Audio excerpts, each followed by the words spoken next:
ప్రభు నామంలో ప్రియులైన సహోదర సహోదరులందరికీ శుభాలు వందనాలు తెలియచేస్తూ ఉన్నాను. గత కొద్ది సంవత్సరాలుగా నవంబర్ మాసంలో బెరాకా బ్లెస్సింగ్ చర్చ్ ఏర్పాటు చేస్తూ వస్తున్న ఈ బైబిల్ తరగతులకు రావడానికి మీ ముందు నిలుచొని దేవుని వాక్యం ధ్యానం చేయడానికి ప్రభు నాకు అనుగ్రహిస్తున్న కృపకై నేను ప్రభుని మనసారా స్తుతిస్తూ ఉన్నాను.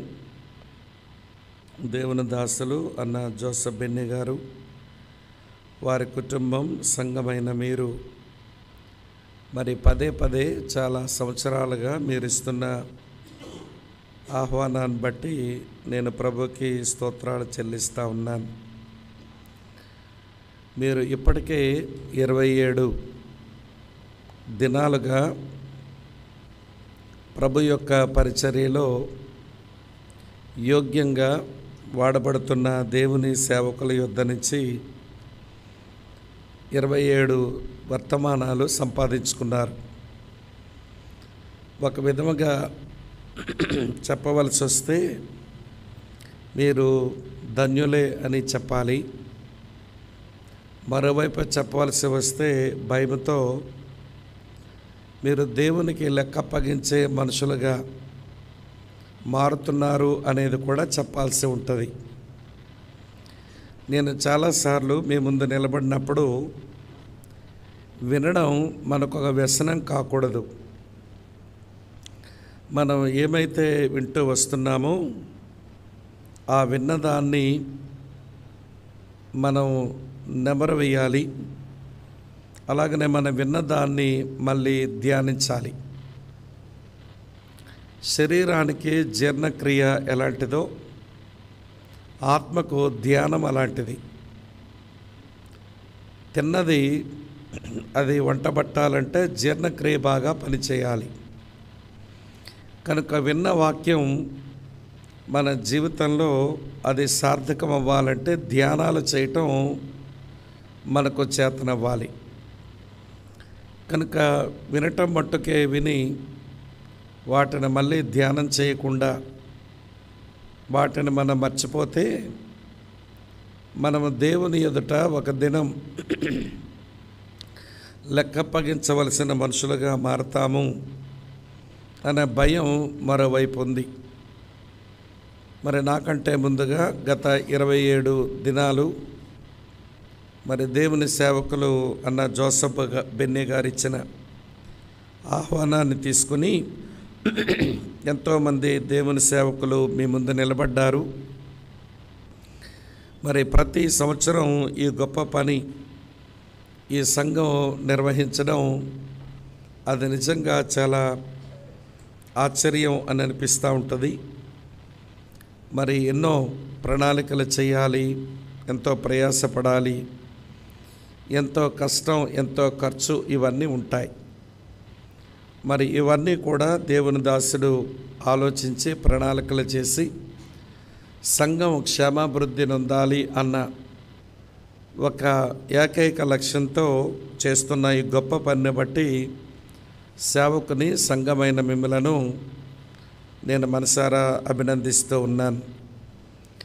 ఈరోజు నుంచి ఎల్లుండి రాత్రి వరకు మీ మధ్య నేను ఉన్న సమయాలలో నా వంతుగా నాకు 3 అంశాలు నాకు ఇవ్వబడ్డాయి.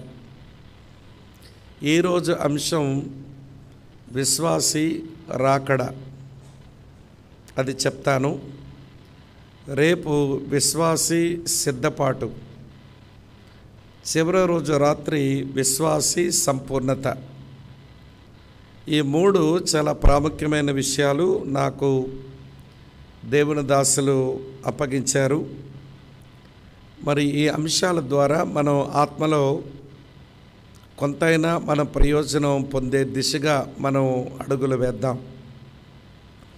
మంచిది. ఇక కాలయాపన లేకుండా దేవుని వాక్యాన్ని చదువుకొని మనం వాక్య ధ్యానంలోనికి వెళదాం. అపోస్తలుడైన పౌలు తీతుకుకు రాసిన పత్రిక 2వ అధ్యాయం. అపోస్తలుడైన పౌలు తీతుకుకు రాసిన పత్రిక 2వ అధ్యాయం 11వ వచనం నుండి 14వ వచనం వరకు ఈ 4 వచనాలు మార్చి చదువుదాం. నేను ఒక వచనం చదువుతాను, దయచేసి మీరు ఒక వచనం చదవండి. 2:11 ఏలయనగా సమస్త మనుషులకు రక్షణకరమైన దేవుని కృప ప్రత్యక్షమై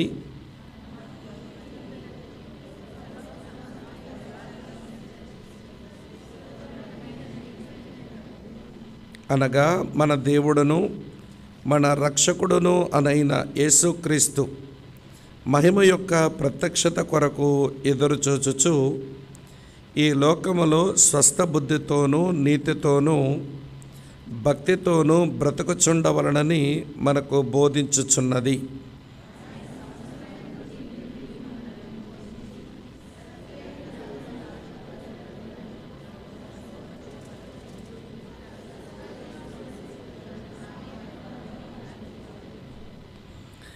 దేవుడు ఈ వచనాలు మన ధ్యానం కొరకై ఆశీర్వదించునుగాక. ప్రేమ కలిగిన మా ప్రియమైన మా పరలోకపు తండ్రి, నిన్న నేడు నిరంతరం ఏకరీతిగా ఉన్నవాడవు, మార్పులేని దేవుడవు. మిమ్మలను మా హృదయపూర్వకంగా స్తుతించి ఆరాధించి మిమ్మలను పూజిస్తూ ఉన్నాం. నీ దాసుని హృదయంలో మీరు ఉంచిన భారము మేరకు ప్రతి సంవత్సరం నవంబర్ మాసంలో ఈ 30 దినాల బైబిల్ తరగతులను సంఘ క్షేమాభివృద్ధి కొరకు వారు నిర్వహిస్తూ ఉండగా, ప్రతి ఏటా మీరు విడుదల చేస్తూ వస్తున్న నీ వర్తమానాల కొరకై మిమ్మల్ని మనసారా స్తుతులు చెల్లించి ఆరాధించి పూజిస్తూ ఉన్నాం. మరి ఈ చోటికి ఆయా ప్రాంతాల నుంచి నీ వాక్యంతో నీ ప్రజలకు సేవ చేసే సేవకులు వస్తున్నారు, వెళుతున్నారు. ఆ క్రమంలో నేను కూడా ఈ 3 దినాలకు రాగలిగాను. మరి నీ ప్రజల యొక్క ఆత్మల క్షేమం కొరకు ఏ మాటలు విడుదల చేయటం అది మీ సంకల్పమైందో ప్రభువా, ఆ మాటలన్నీ నీ ప్రజల ముందు మీరు విశదపరచమని ప్రార్థిస్తూ ఉన్నాం. నీ దాసుని యొక్క ప్రయాస అది వ్యర్థము కాకుండానట్లు, చేరి వచ్చిన మా ప్రియులు కొద్దిమంది అయినా ఆత్మలో పురుగొల్పునందునట్లు మీరే మీ కృపాకార్యం జరిగించమని, మా బలహీనతల్లో నీ బలము పరిపూర్ణం చేయమని, వాక్యం వినేందుకు ఆయా చోట్ల నుంచి చేరి వచ్చిన నీ ప్రజలను మీరు జ్ఞాపకం చేసుకుని వారికి మీరు మేలు కలిగించమని, మహిమ ఘనత ప్రభావాలు మీకే ఆరోపిస్తూ నీ దీవెన కోరుతూ యేసుక్రీస్తు వారి యొక్క ప్రశస్త నామంలోనే స్తోత్రాలు చెల్లించి అడిగి వేడుకొని మీకే ప్రార్థిస్తున్నాము తండ్రి. Amen, amen. క్రీస్తునందు ప్రియ సహోదర సహోదరులారా, క్రైస్తవ విశ్వాస జీవితంలో అత్యవసరమైనవి ఒక 3 ఉన్నాయి. క్రైస్తవ విశ్వాస జీవితంలో అత్యవసరమైనవి ఒక 3 ఉన్నాయి. అందులో ఒకటి విశ్వాసం, మరి ఒకటి ప్రేమ, మరి ఒకటి నిరీక్షణ. అపోస్తలుడైన పౌలు తాను రాసిన పత్రికల్లో మనం చూస్తూ ఉన్నప్పుడు రోమీలకు రాసిన పత్రిక దగ్గర నుంచి తెస్సలోనిక సంఘానికి వ్రాసిన ఆ చివరి పత్రికల వరకు దాదాపు ప్రతి పత్రికలో కూడా ఈ 3 సంగతులు ఆయన ప్రస్తావిస్తూ ఉంటాడు. ఒక దైవజనుడు ఏమన్నాడనంటే, ఒక విశ్వాసి యొక్క జీవన ప్రయాణానికి ఈ 3 ఇంధనం వంటివి అన్నాడు. క్రిస్టియన్ ఫ్యూయల్ అన్నాడు. ఈ 3 ఏది లోపించినా ఒక విశ్వాసి యొక్క యాత్ర భూమి మీద సరిగా సాగదు. విశ్వాసం, ప్రేమ, అలాగనే నిరీక్షణ. ఇప్పుడు మనం చదివినటువంటి ప్రియులారా ఈ 4 వచనాలలో మీకు 2 ప్రత్యక్షతలు కనబడతాయి. మీరు చూడండి, ఆ 11వ వచనం చివరలో మనుషులకు రక్షణకరమైన దేవుని కృప ప్రత్యక్షమై అని మనం చూస్తాం. ఇది ఒక ప్రత్యక్షత. తరువాత మళ్ళీ 13వ వచనంలో మహాదేవుడును మన రక్షకుడును అయిన యేసుక్రీస్తు మహిమ యొక్క ప్రత్యక్షత కొరకు ఎదురు చూచుచు అని రాసి ఉంది. ఇదొక ప్రత్యక్షత. ఈ 2 ప్రత్యక్షతల మధ్యలో ఒక సమర్పణ ఉంది.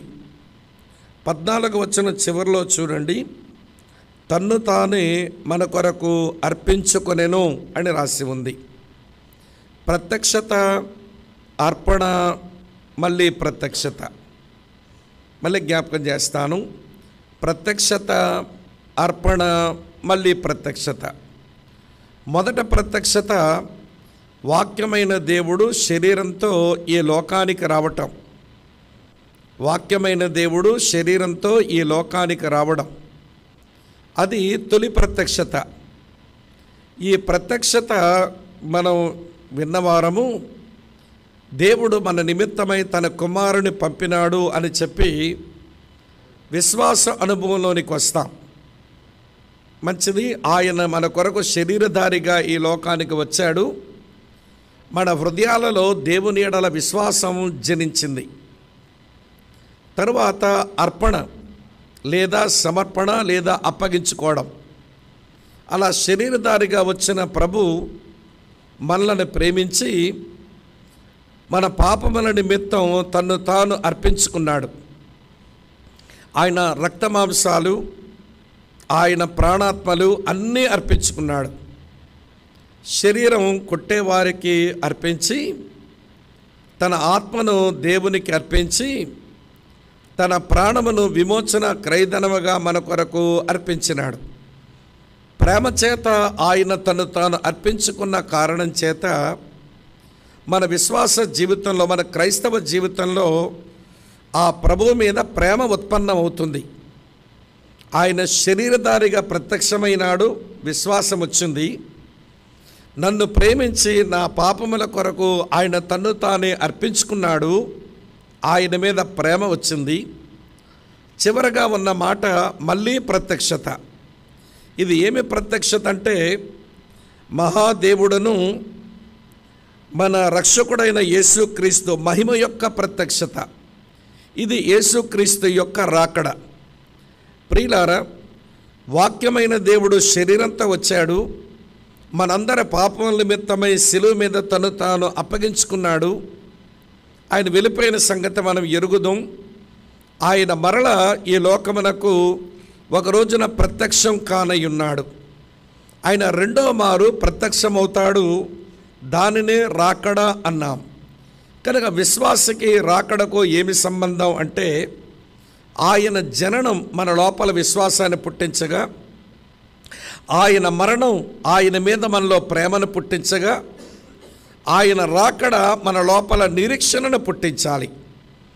కనుక ఈ రోజున నేను మీకు చెప్పగోరే విషయం, విశ్వాసి రాకడ అన్న అంశంలో ఆయన రాకడ మనకది నిరీక్షణ కావాలి.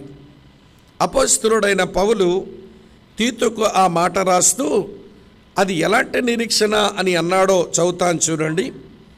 ఇలా రాసి ఉంది, మన భక్తిహీనతను, ఇహలోక సంబంధమైన దురాశలను విసర్జించి శుభప్రదమైన నిరీక్షణ నిమిత్తము, అనగా మహాదేవుడును మన రక్షకుడునైన యేసుక్రీస్తు మహిమ యొక్క ప్రత్యక్షత కొరకు ఎదురు చూచుచు అన్నాడు. కనుక ఈరోజు మనం కలిగి ఉండవలసిన మరి యొక్క నిరీక్షణ, అది శుభప్రదమైన నిరీక్షణ, బ్లెస్సెడ్ హోప్ అని అన్నారు. ఈ నిరీక్షణ మనం కలిగి ఉండకపోతే మన విశ్వాస యాత్రకు మనలో సరైన ఇంధనము లేని మనుషులం అయ్యామన్నమాట.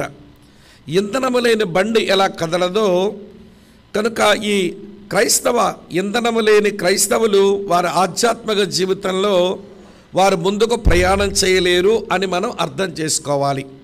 సరే, ఈ రాత్రిపూట ఆయన జననం మనకు విశ్వాసాన్ని ఇవ్వగా, ఆయన మరణం మన లోపల ప్రేమను ఉత్పన్నం చేయగా, ఆయన రాకడ విశ్వాసికి నిరీక్షణ పుట్టించాలి.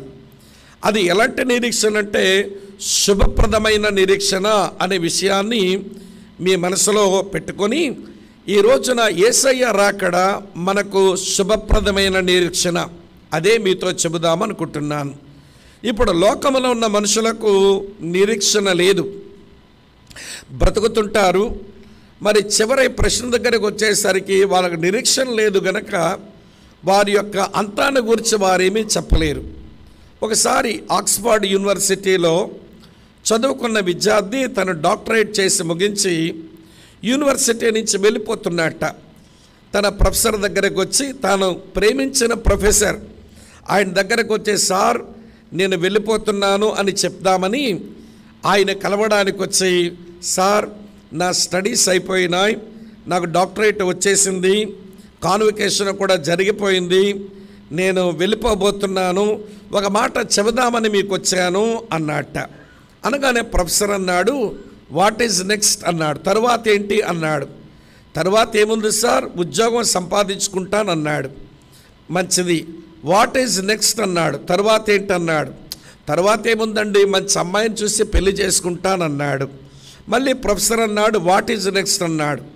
తర్వాత నెక్స్ట్ ఏముందండి, పిల్లల కంటానన్నాడు. తర్వాత ప్రొఫెసర్ అన్నాడు, వాట్ ఈజ్ నెక్స్ట్ అన్నాడు.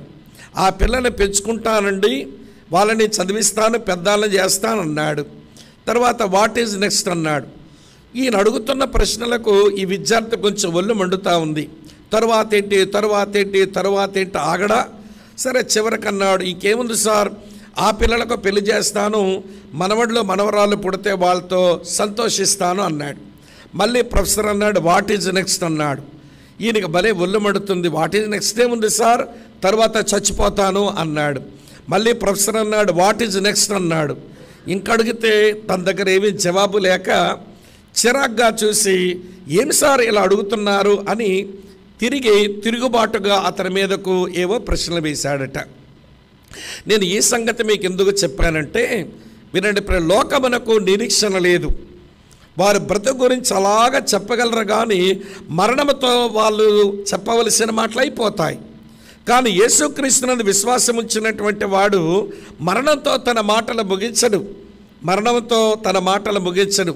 నేను చచ్చిపోతానండి అంటే వాట్ ఈజ్ నెక్స్ట్ అని అంటే దానికేముందండి, నా ప్రభు వస్తాడు, ఆయన రాకడ జరుగుతుంది, నేను ఎత్తబడతాను. వాట్ ఈజ్ నెక్స్ట్ అంటే యేసు దగ్గర నుంచి నాకు రావాల్సిన బహుమానాలు పొందుతానంటాడు. వాట్ ఈజ్ నెక్స్ట్ అంటే నేను యుగయుగాలు దేవుని సేవిస్తుంటాను అని చెప్తాం. వాట్ ఈజ్ నెక్స్ట్ అంటే మనం చెప్పాల్సిన మాట, ఆ నిత్యత్వాన్ని ముగింపేది మీరు చెప్పండి, తర్వాత దాని జవాబు చెప్తాననాలి. అటు చెప్తాడు, నిత్యత్వానికి ముగింపేంటో అడిగినవాడు. నిత్యత్వానికి ముగింపు ఉంటే అది నిత్యత్వం ఎట్లవుతుంది అంటే, మన దగ్గర ఉన్న నిరీక్షణ నిత్యత్వపు భవిష్యత్తు వరకు చెప్పగలిగిన నిరీక్షణ మన దగ్గర ఉంది. అందుకనే మన నిరీక్షణకు పౌలు భక్తులు ఇచ్చిన పేరేంటనంటే శుభప్రదమైన నిరీక్షణ అన్నాడు. అమ్మ వింటున్నారా? యేసయ్య జననం నీ లోపల విశ్వాసాన్ని పుట్టిస్తే, ఆయన మరణం ఆయన మీద నీలో ప్రేమను పుట్టిస్తే, ఆయన రాకడ సత్యం నీ లోపల నిరీక్షణ పుట్టించింది. అది ఎలాంటి నిరీక్షణ అంటే శుభప్రదమైన నిరీక్షణ. నేను ఈ రాత్రి వేళ యేసయ్య రాకడ మనకు తీసుకుని వచ్చిన ఆ శుభప్రదమైన నిరీక్షణ గురించి నేను 5 ప్రాముఖ్యమైన విషయాలు చెప్తాను.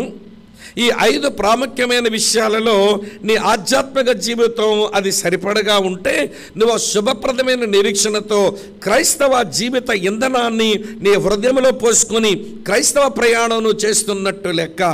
లేకపోతే ఇంధనం లేకుండా మిగిలిపోయిన బండిలాగా మిగిలినట్టుగా నీ జీవితం మిగులుతుందని నీవు అర్థం చేసుకోవాలి. కనుక రండి ప్రియులారా, యేసు ప్రభు యొక్క రాకడ అది మనకు శుభప్రదమైన నిరీక్షణ అయితే, ఆ శుభప్రదమైన నిరీక్షణ గురించి బైబిల్ గ్రంథం కొన్ని చక్కని అర్థాలు ఇచ్చింది. అన్ని అర్థాలు నేను మీతో చెప్తాను. శుభప్రదమైన నిరీక్షణ అనగా అది పవిత్రపరిచే నిరీక్షణ. Blessed hope is purifying hope. శుభప్రదమైన నిరీక్షణ అది మనల్ని పవిత్రపరిచే నిరీక్షణ. ఎట్లా? ఎలాగ చెప్పగలుగుతున్నాను ఈ మాట? చదువుతాను చూడండి. ఇక్కడి నుంచి వాక్యాలు చూడాలి, రాసుకోవాలి. 1 యోహాను పత్రిక 3వ అధ్యాయం 2-3 వచనాలు చూడండి. 1 యోహాను పత్రిక 3వ అధ్యాయం 2-3 వచనాలు ఇలా ఉన్నాయి. మీ కొరకే చదువుతున్నాను ఈ మంచి మాట. ప్రియులారా, ఇప్పుడు మనము దేవుని పిల్లలమై ఉన్నాం. మనం ఇక ఏమవుతామో అది ఇంకా ప్రత్యక్షపరచబడలేదు, కానీ ఆయన ప్రత్యక్షమైనప్పుడు ఆయన ఉన్నట్లుగానే ఆయనను చూతుము, గనుక ఆయన పోలియుందమని ఎరుగుదము. మళ్ళీ తరువాత 3వ వచనం అంటాడు, ఆయన యందు ఈ నిరీక్షణ పెట్టుకున్న ప్రతి వాడును ఆయన పవిత్రుడై ఉన్నట్టుగా తన్ను తాను పవిత్రునుగా చేసుకొనును. శుభప్రదమైన నిరీక్షణ అది మనల్ని పవిత్రీకరించే ఈ నిరీక్షణ. శుభప్రదమైన నిరీక్షణ అది మనల్ని పవిత్రపరిచే నిరీక్షణ. ఏమిటి నిరీక్షణ అంటే, నా ప్రభు నా కొరకు ప్రత్యక్షమవుతాడు. ఏ ప్రభు అయితే నన్ను సృష్టించినాడో, ఏ ప్రభు అయితే నా పాపశాపాల కొరకు అర్పించుకున్నాడో, ఏ ప్రభు అయితే మరణమును గెలిచి మృత్యుంజయుడో తిరిగి లేచాడో, ఏ ప్రభు అయితే తిరిగి వస్తానని చెప్పాడో, ఆ ప్రభు నా కొరకు ప్రత్యక్షమవుతాడు. ప్రత్యక్షమైన రోజున ఆయనను చూడగలుగుతాను. చూసిన రోజున ఆయన పోలి నేను ఉండగలుగుతాను. చూసారంత బాగున్నాయో. ఒక రోజున యేసుప్రభు ప్రత్యక్షమవుతాడు. నేను ఇదివరకు మీతో చెప్పాను, యేసుప్రభు రాకడ గురించి పాడుకుంటున్నాం, ప్రసంగించుకుంటున్నాం. వింటున్నారా? అప్పుడప్పుడు క్రైస్తవ విశ్వాసంలో కొంతమంది పలకరించుకుంటున్నప్పుడు మరణాత మరణాతని కూడా పలకరించుకుంటారు. పలకరింపు చాలా బాగుందిలేండి. ఆ పలకరింపు అర్థమేదో వాళ్ళకి అర్థమైంది అన్నదే నాకు పెద్ద ప్రశ్నగా మిగిలిపోయింది. ప్రభువైన యేసు త్వరగా రమ్ము అని పిలుస్తున్నారు. మంచిది, అలా పిలవాలి. ఆ నిరీక్షణ మనకు ఉండాలి కదా. మరి నువ్వు రెడీగా ఉన్నావా? ఏమో నాకు తెలియదు వాళ్ళ సంగతి. కానీ మరణాత బ్రదర్, మరణాతని పలకరించుకుంటారు మన ప్రియులు. చాలా మంచి పలకరింపు. ఆది క్రైస్తవ సంఘంలో ఉన్నవారు ప్రభు అయిన యేసు ఎప్పుడొస్తాడా అనేటువంటి ఆలోచనతో మరణాత మరణాతని ఆది క్రైస్తవ సంఘం పలకరించుకుంది. అలాంటి పలకరింపులు మన వాళ్ళు కలిగి ఉండడం చాలా సంతోషమే. కానీ మరి ఆయన రమ్మని పిలుస్తున్నావు, నువ్వు సంసిద్ధమేనా? వినండి ప్రియమైన సోదరి స్నేహితులారా, ఆయన రమ్మని పిలుస్తున్నావు, నువ్వు సంసిద్ధమైనా? ఆయన ప్రత్యక్షమైనప్పుడు ఆయన నువ్వు చూస్తావు అన్నాడు. అమ్మ వింటున్నారా? చూసిన రోజున ఆయనను పోలి ఉంటాము. ఆయన పోలి ఉంటామంటే అర్థం ఏంటి? మన ఫోటోల్లో చూసిన యేసు ప్రభువులాగే మనం బాగా గడ్డాలు పెంచుకొని, బాగా మీసాలు పెంచుకొని, బాగా జుత్తులు పెంచుకొని, ఆయనట్టు వస్త్రాలు వేసుకొని ఉంటామన్న దీని తాత్పర్యం లేదు ప్రియులు. అది కాదు. యేసుప్రభు బొమ్మది కానే కాదు. యేసుప్రభు ఫోటో అసలు కానే కాదు. ఏమంటే ఆ ఫోటో బ్యాండ్ నిల్లి అనే ఒక తాగుబోతోడిది. ఆ ఫోటో బ్యాండ్ నిల్లి అనే ఒక త్రాగుబోతోడిది. ఆ త్రాగుబోతోడు బొమ్మ యేసయ్య కొరకు చిత్రకారుడు గీసుకుంటే ఆ బొమ్మ బాగా ప్రపంచంలో ప్రాచుర్యంలోకి వస్తే ఆ బొమ్మను తీసి గోడకు తగిలించి అప్పుడప్పుడు దండం పెట్టిన వాళ్ళు ఉన్నారు, ఒంటి మీద ఆ ఫోటో ముందు నిలబడి ఇసులు వేసుకున్న వాళ్ళు ఉన్నారు. ఒరే తాగుబోతోడరా బాబాడు, యేసయ్య గాడు. ప్రియులారా, 14వ శతాబ్దంలో ఒక చిత్రకారుడు గీసుకున్నటువంటి చిత్రం అది బ్యాండినిల్లి అనే అబ్బాయిది, అదేమి యేసు ప్రభుది కాదు. మరి ఎట్లుంటాడండి ఆయన? ఏమో నాకు తెలీదు, నేను చూడలేదు. మీరు చూస్తే నాకు చెప్పండి. మరి ఒక ఆమంది నేను ప్రభుని చూశానని సాక్ష్యం ఇస్తే భోజనం దగ్గరికి వెళ్ళి అమాయకంగా అడిగాను, అక్క మీరు యేసయ్యను చూశానన్నారు కదా, నాకు ఆయన గురించి తెలుసుకోవాలంది. ఎలాగున్నాడు అక్క అంటే ఈ ఫోటోలు ఉన్నట్టున్నాడు అని చెప్పింది. ఈ ఫోటోలు ఉన్నట్టు ఎందుకుంటాడు? అది బ్యాండనిల్లి గాడు, ఆడి పేరు బ్యాండనిల్లి. అదేంటక్క ఈయనలాగా ఎట్లుంటాడు అంటే, ఏమో బాబు నాకు ఇలాగే కనబడ్డాడంది. సరే నన్ను అడగండి యేసయ్య ఎట్లుంటాడనంటే, ఏమో నాకు తెలియదు. కానీ ఒకటి మాత్రం తెలుసు. ఏమిటి తెలుసు? ఆయన ప్రత్యక్షమైనప్పుడు నేను వినండి ఆయన పోలి ఉంటాను. ఏంటి ఆయన పోలి ఉండడం అంటే, యేసయ్య యొక్క మనసు అది ఎప్పుడు పవిత్రంగానే ఉంటుంది. నేను ఆయన పోలి ఉన్న రోజున నా మనసు కూడా పవిత్రమవుతుంది. యేసయ్య హృదయం అది ఎప్పుడు తృప్తిగానే ఉంటుంది. నేను యేసయ్యను చూసిన రోజున వినండి నా హృదయం తృప్తిగానే ఉంటుంది. యేసయ్య శరీరం అది మహిమతో ఉంటుంది. నేను కూడా ఆయన చూచిన రోజున ఆయన పోలి ఉంటానంటే నేను నా శరీరం మహిమతో నిండి ఉంటుంది. సింపుల్గా 3 మాటలు: purity in the mind, satisfaction in the spirit, glory in the body. Purity in the mind, satisfaction in the heart, అలాగే గ్లోరీ ఇన్ ద బాడీ. అలా యేసు ప్రభుని మనం చూస్తాం, ఆయనను పోలి ఉంటాం. అక్క, చెల్లి, తమ్ముడన్నా వినండి, శుభప్రదమైన నిరీక్షణ అనగా అది పవిత్రపరిచే నిరీక్షణ. ఇప్పుడు 1 యోహాను పత్రిక 3:3లో ఏమన్నాడో తెలుసా? ఆయన యందు ఈ నిరీక్షణ పెట్టుకున్న ప్రతివాడు ఆయన పవిత్రుడై ఉన్నట్టుగా తన్ను పవిత్రుడుగా చేసుకొనను. ఇక్కడ ప్రశ్న అడుగుదాం అనిపిస్తున్నది. జవాబు చెప్పండి. యేసు ప్రభు పరిశుద్ధుడా, పవిత్రుడా?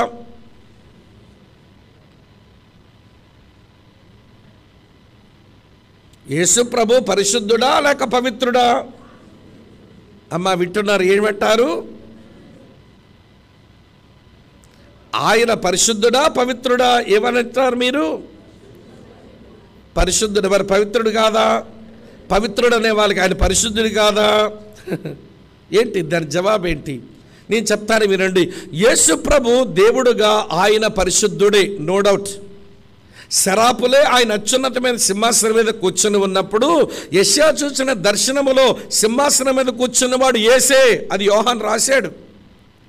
శరాపులు అంటున్న సైన్యములకు అధిపతి యెహోవా పరిశుద్ధుడు, పరిశుద్ధుడు, పరిశుద్ధుడని వాళ్ళ గాన ప్రతిగానాలు చేస్తున్నారు. యేసు దేవునిగా పరిశుద్ధుడే. మరి పవిత్ర అవ్వడం ఏంటండి అని మీరంటే, ఆయన శరీరముతో వచ్చినప్పుడు ఆయన మనవలే అన్ని విషయాల్లో శోధించబడ్డాట. దేవుడు దేవుడుగా ఉంటే ఆయన శోధించబడలేడు. దేవుడు దేవుడుగా ఉంటే ఆయన శోధింపబడనేరడు. ఆయన శరీరముతో వచ్చిన కారణం చేత మనవలే అన్ని విషయాలలో శోధించబడ్డాడట. చూడండి, చూపిస్తాను మీకు.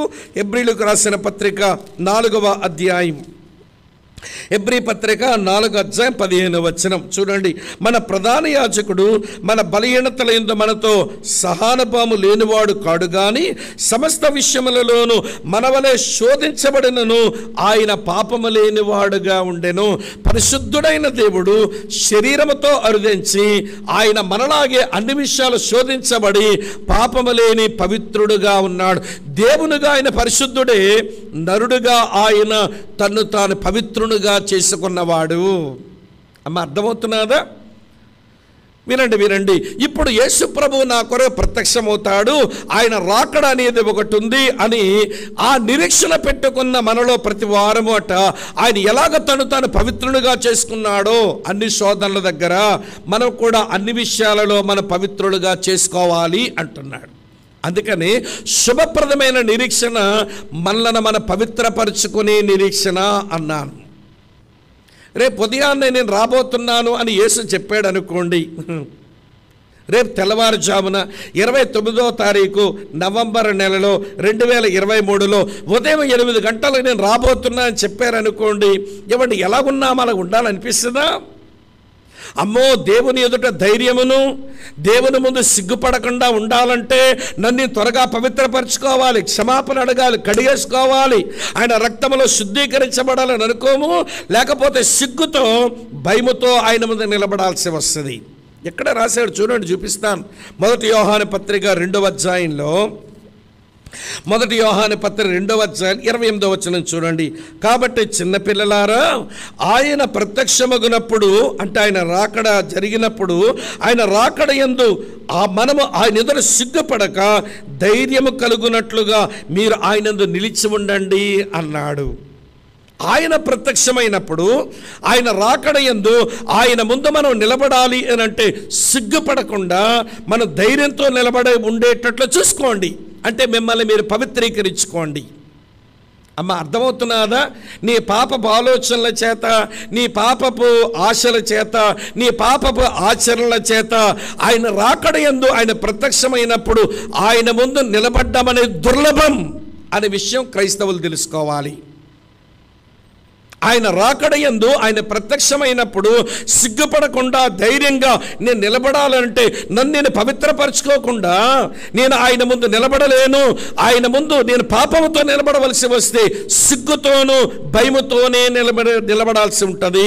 నన్ను నేను పవిత్రపరచుకున్నట్లయితే, వింటున్నారా, సిగ్గుపడకుండా ధైర్యంగా ఆయన ముందు నిలబడగలుగుతాను.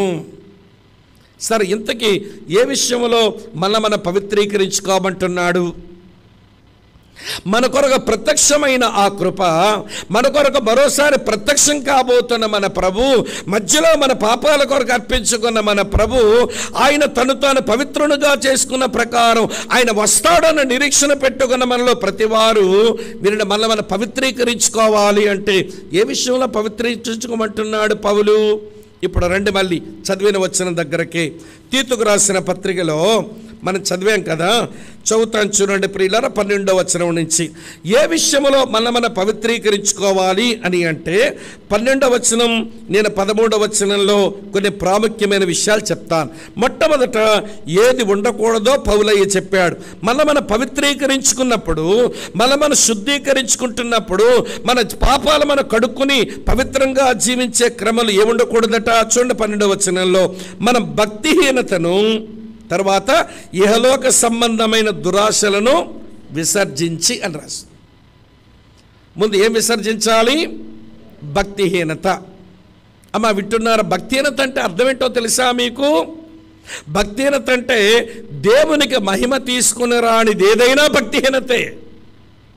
1 కొరింథీ పత్రిక 10:31లో పౌలు అంటాడు, మీరు భోజనము చేసినను, చెప్పండి, మీరు పానము చేసినను దేని కొరకు చేయాలి? అరే, తినడం తాగడం కూడా దేవుని మహిమ కొరకే చేయాలంటే పెద్ద పెద్ద పనులు ఇంకెంత బాగా చేయాలి మనం అంటే, పౌలు ఆ లీస్ట్ విషయాలన్నీ మన ముందు పెట్టాడు. ఏమన్నాడంటే 10:31లో, ఏమంటే 1 కొరింథీ పత్రిక 10:31లో, మీరు భోజనము చేసినను, మీరు పానము చేసినను సమస్తమును దేవుని మహిమ కొరకు చెయ్యండి. నువ్వు చేస్తున్న పనులు చివరికి నీ తిండి, నీ తాగడం కూడా కలుపుకుంటే అది దేవుని మహిమ కొరకు కాకపోతే నువ్వు ఒక భక్తిహీనురాలవే, నువ్వు ఒక భక్తిహీనుడివే. ఎందుకు తింటున్నావు?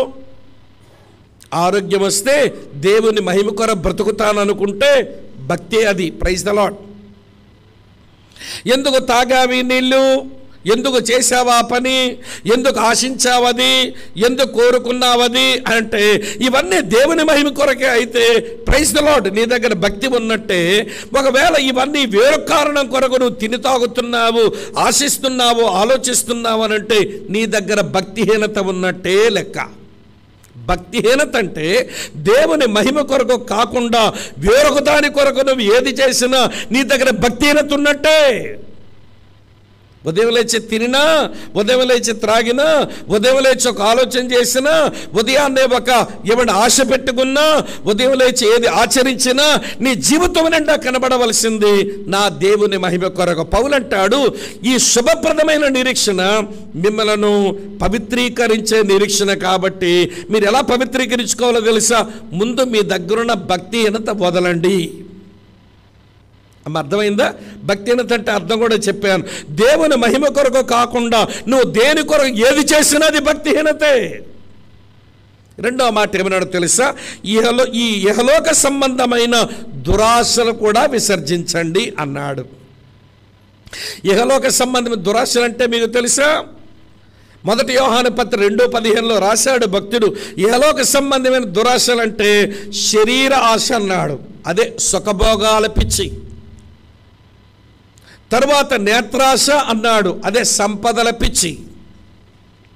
అటు తరువాత జీవపు డంబం అన్నాడు, అనగా అది పేరు ప్రఖ్యాతుల పిచ్చి. ఇహలోకం ఈ మూడింటి కొరకే బతుకుతుంది. పైన కూర్చొని పాలన చేసేటువంటి మంత్రుల దగ్గర నుంచి రోడ్డు మీద భిక్షమెత్తుకునేటువంటి వాడు లోకస్తుడైతే అక్కడ నుంచి ఇక్కడ వరకు ప్రతి వాడు దేని కొరకు బ్రతుకుతాడో తెలుసా? అయితే సుఖము, లేకపోతే సంపద, లేకపోతే పేరు ప్రఖ్యాతులు. ఈ మూడింటి కొరకే బతుకుతుందండి లోకం. మిమ్మల్ని మీరు పవిత్రీకరించుకునే క్రమంలో ఈ మూడింటిని కలిగినటువంటి ఇహలోక దురాశలను విసర్జించండి అన్నాడు. ఈ రెండు నెగిటివ్ మాటలే, అది చెప్పాను. కనుక శుభప్రదమైన నిరీక్షణ మనలను పవిత్రీకరించే నిరీక్షణ అన్నప్పుడు, శుభప్రదమైన నిరీక్షణ మనల్ని మనం పవిత్రీకరించుకునే నిరీక్షణ అన్నప్పుడు, మనం పవిత్రీకరించుకోవడం ఎట్లానంటే భక్తిహీనతను విసర్జించాలి, అలాగనే ఇహలోక సంబంధమైన దురాశలు విసర్జించాలి. అవి ఉండకూడదు. మరి ఏముండాలట? 12వ వచనంలో చెప్పాడు, ఇక్కడ ఒక 3 ఉంటాయి చూడండి, కావాలంటే 13వ వచనం, క్షమించండి, తీతుకు రాసిన పత్రిక 2వ అధ్యాయం 13వ వచనంలో, అనగా మహాదేవుడును మన రక్షకుడునైన యేసుక్రీస్తు మహిమ యొక్క ప్రత్యక్షత కొరకు ఎదురు చూచుచు ఈ లోకములో ఇంటట స్వస్థ బుద్ధితోనూ నీతితోనూ భక్తితోనూ బ్రతుకుచుండవలనని ఈ శుభప్రదమైన నిరీక్షణ నీకు బోధిస్తూ ఉంది. అమ్మ వింటున్నారా మీరంతా? ఏం చెప్తున్నాడు? 3 స్వస్థ బుద్ధి.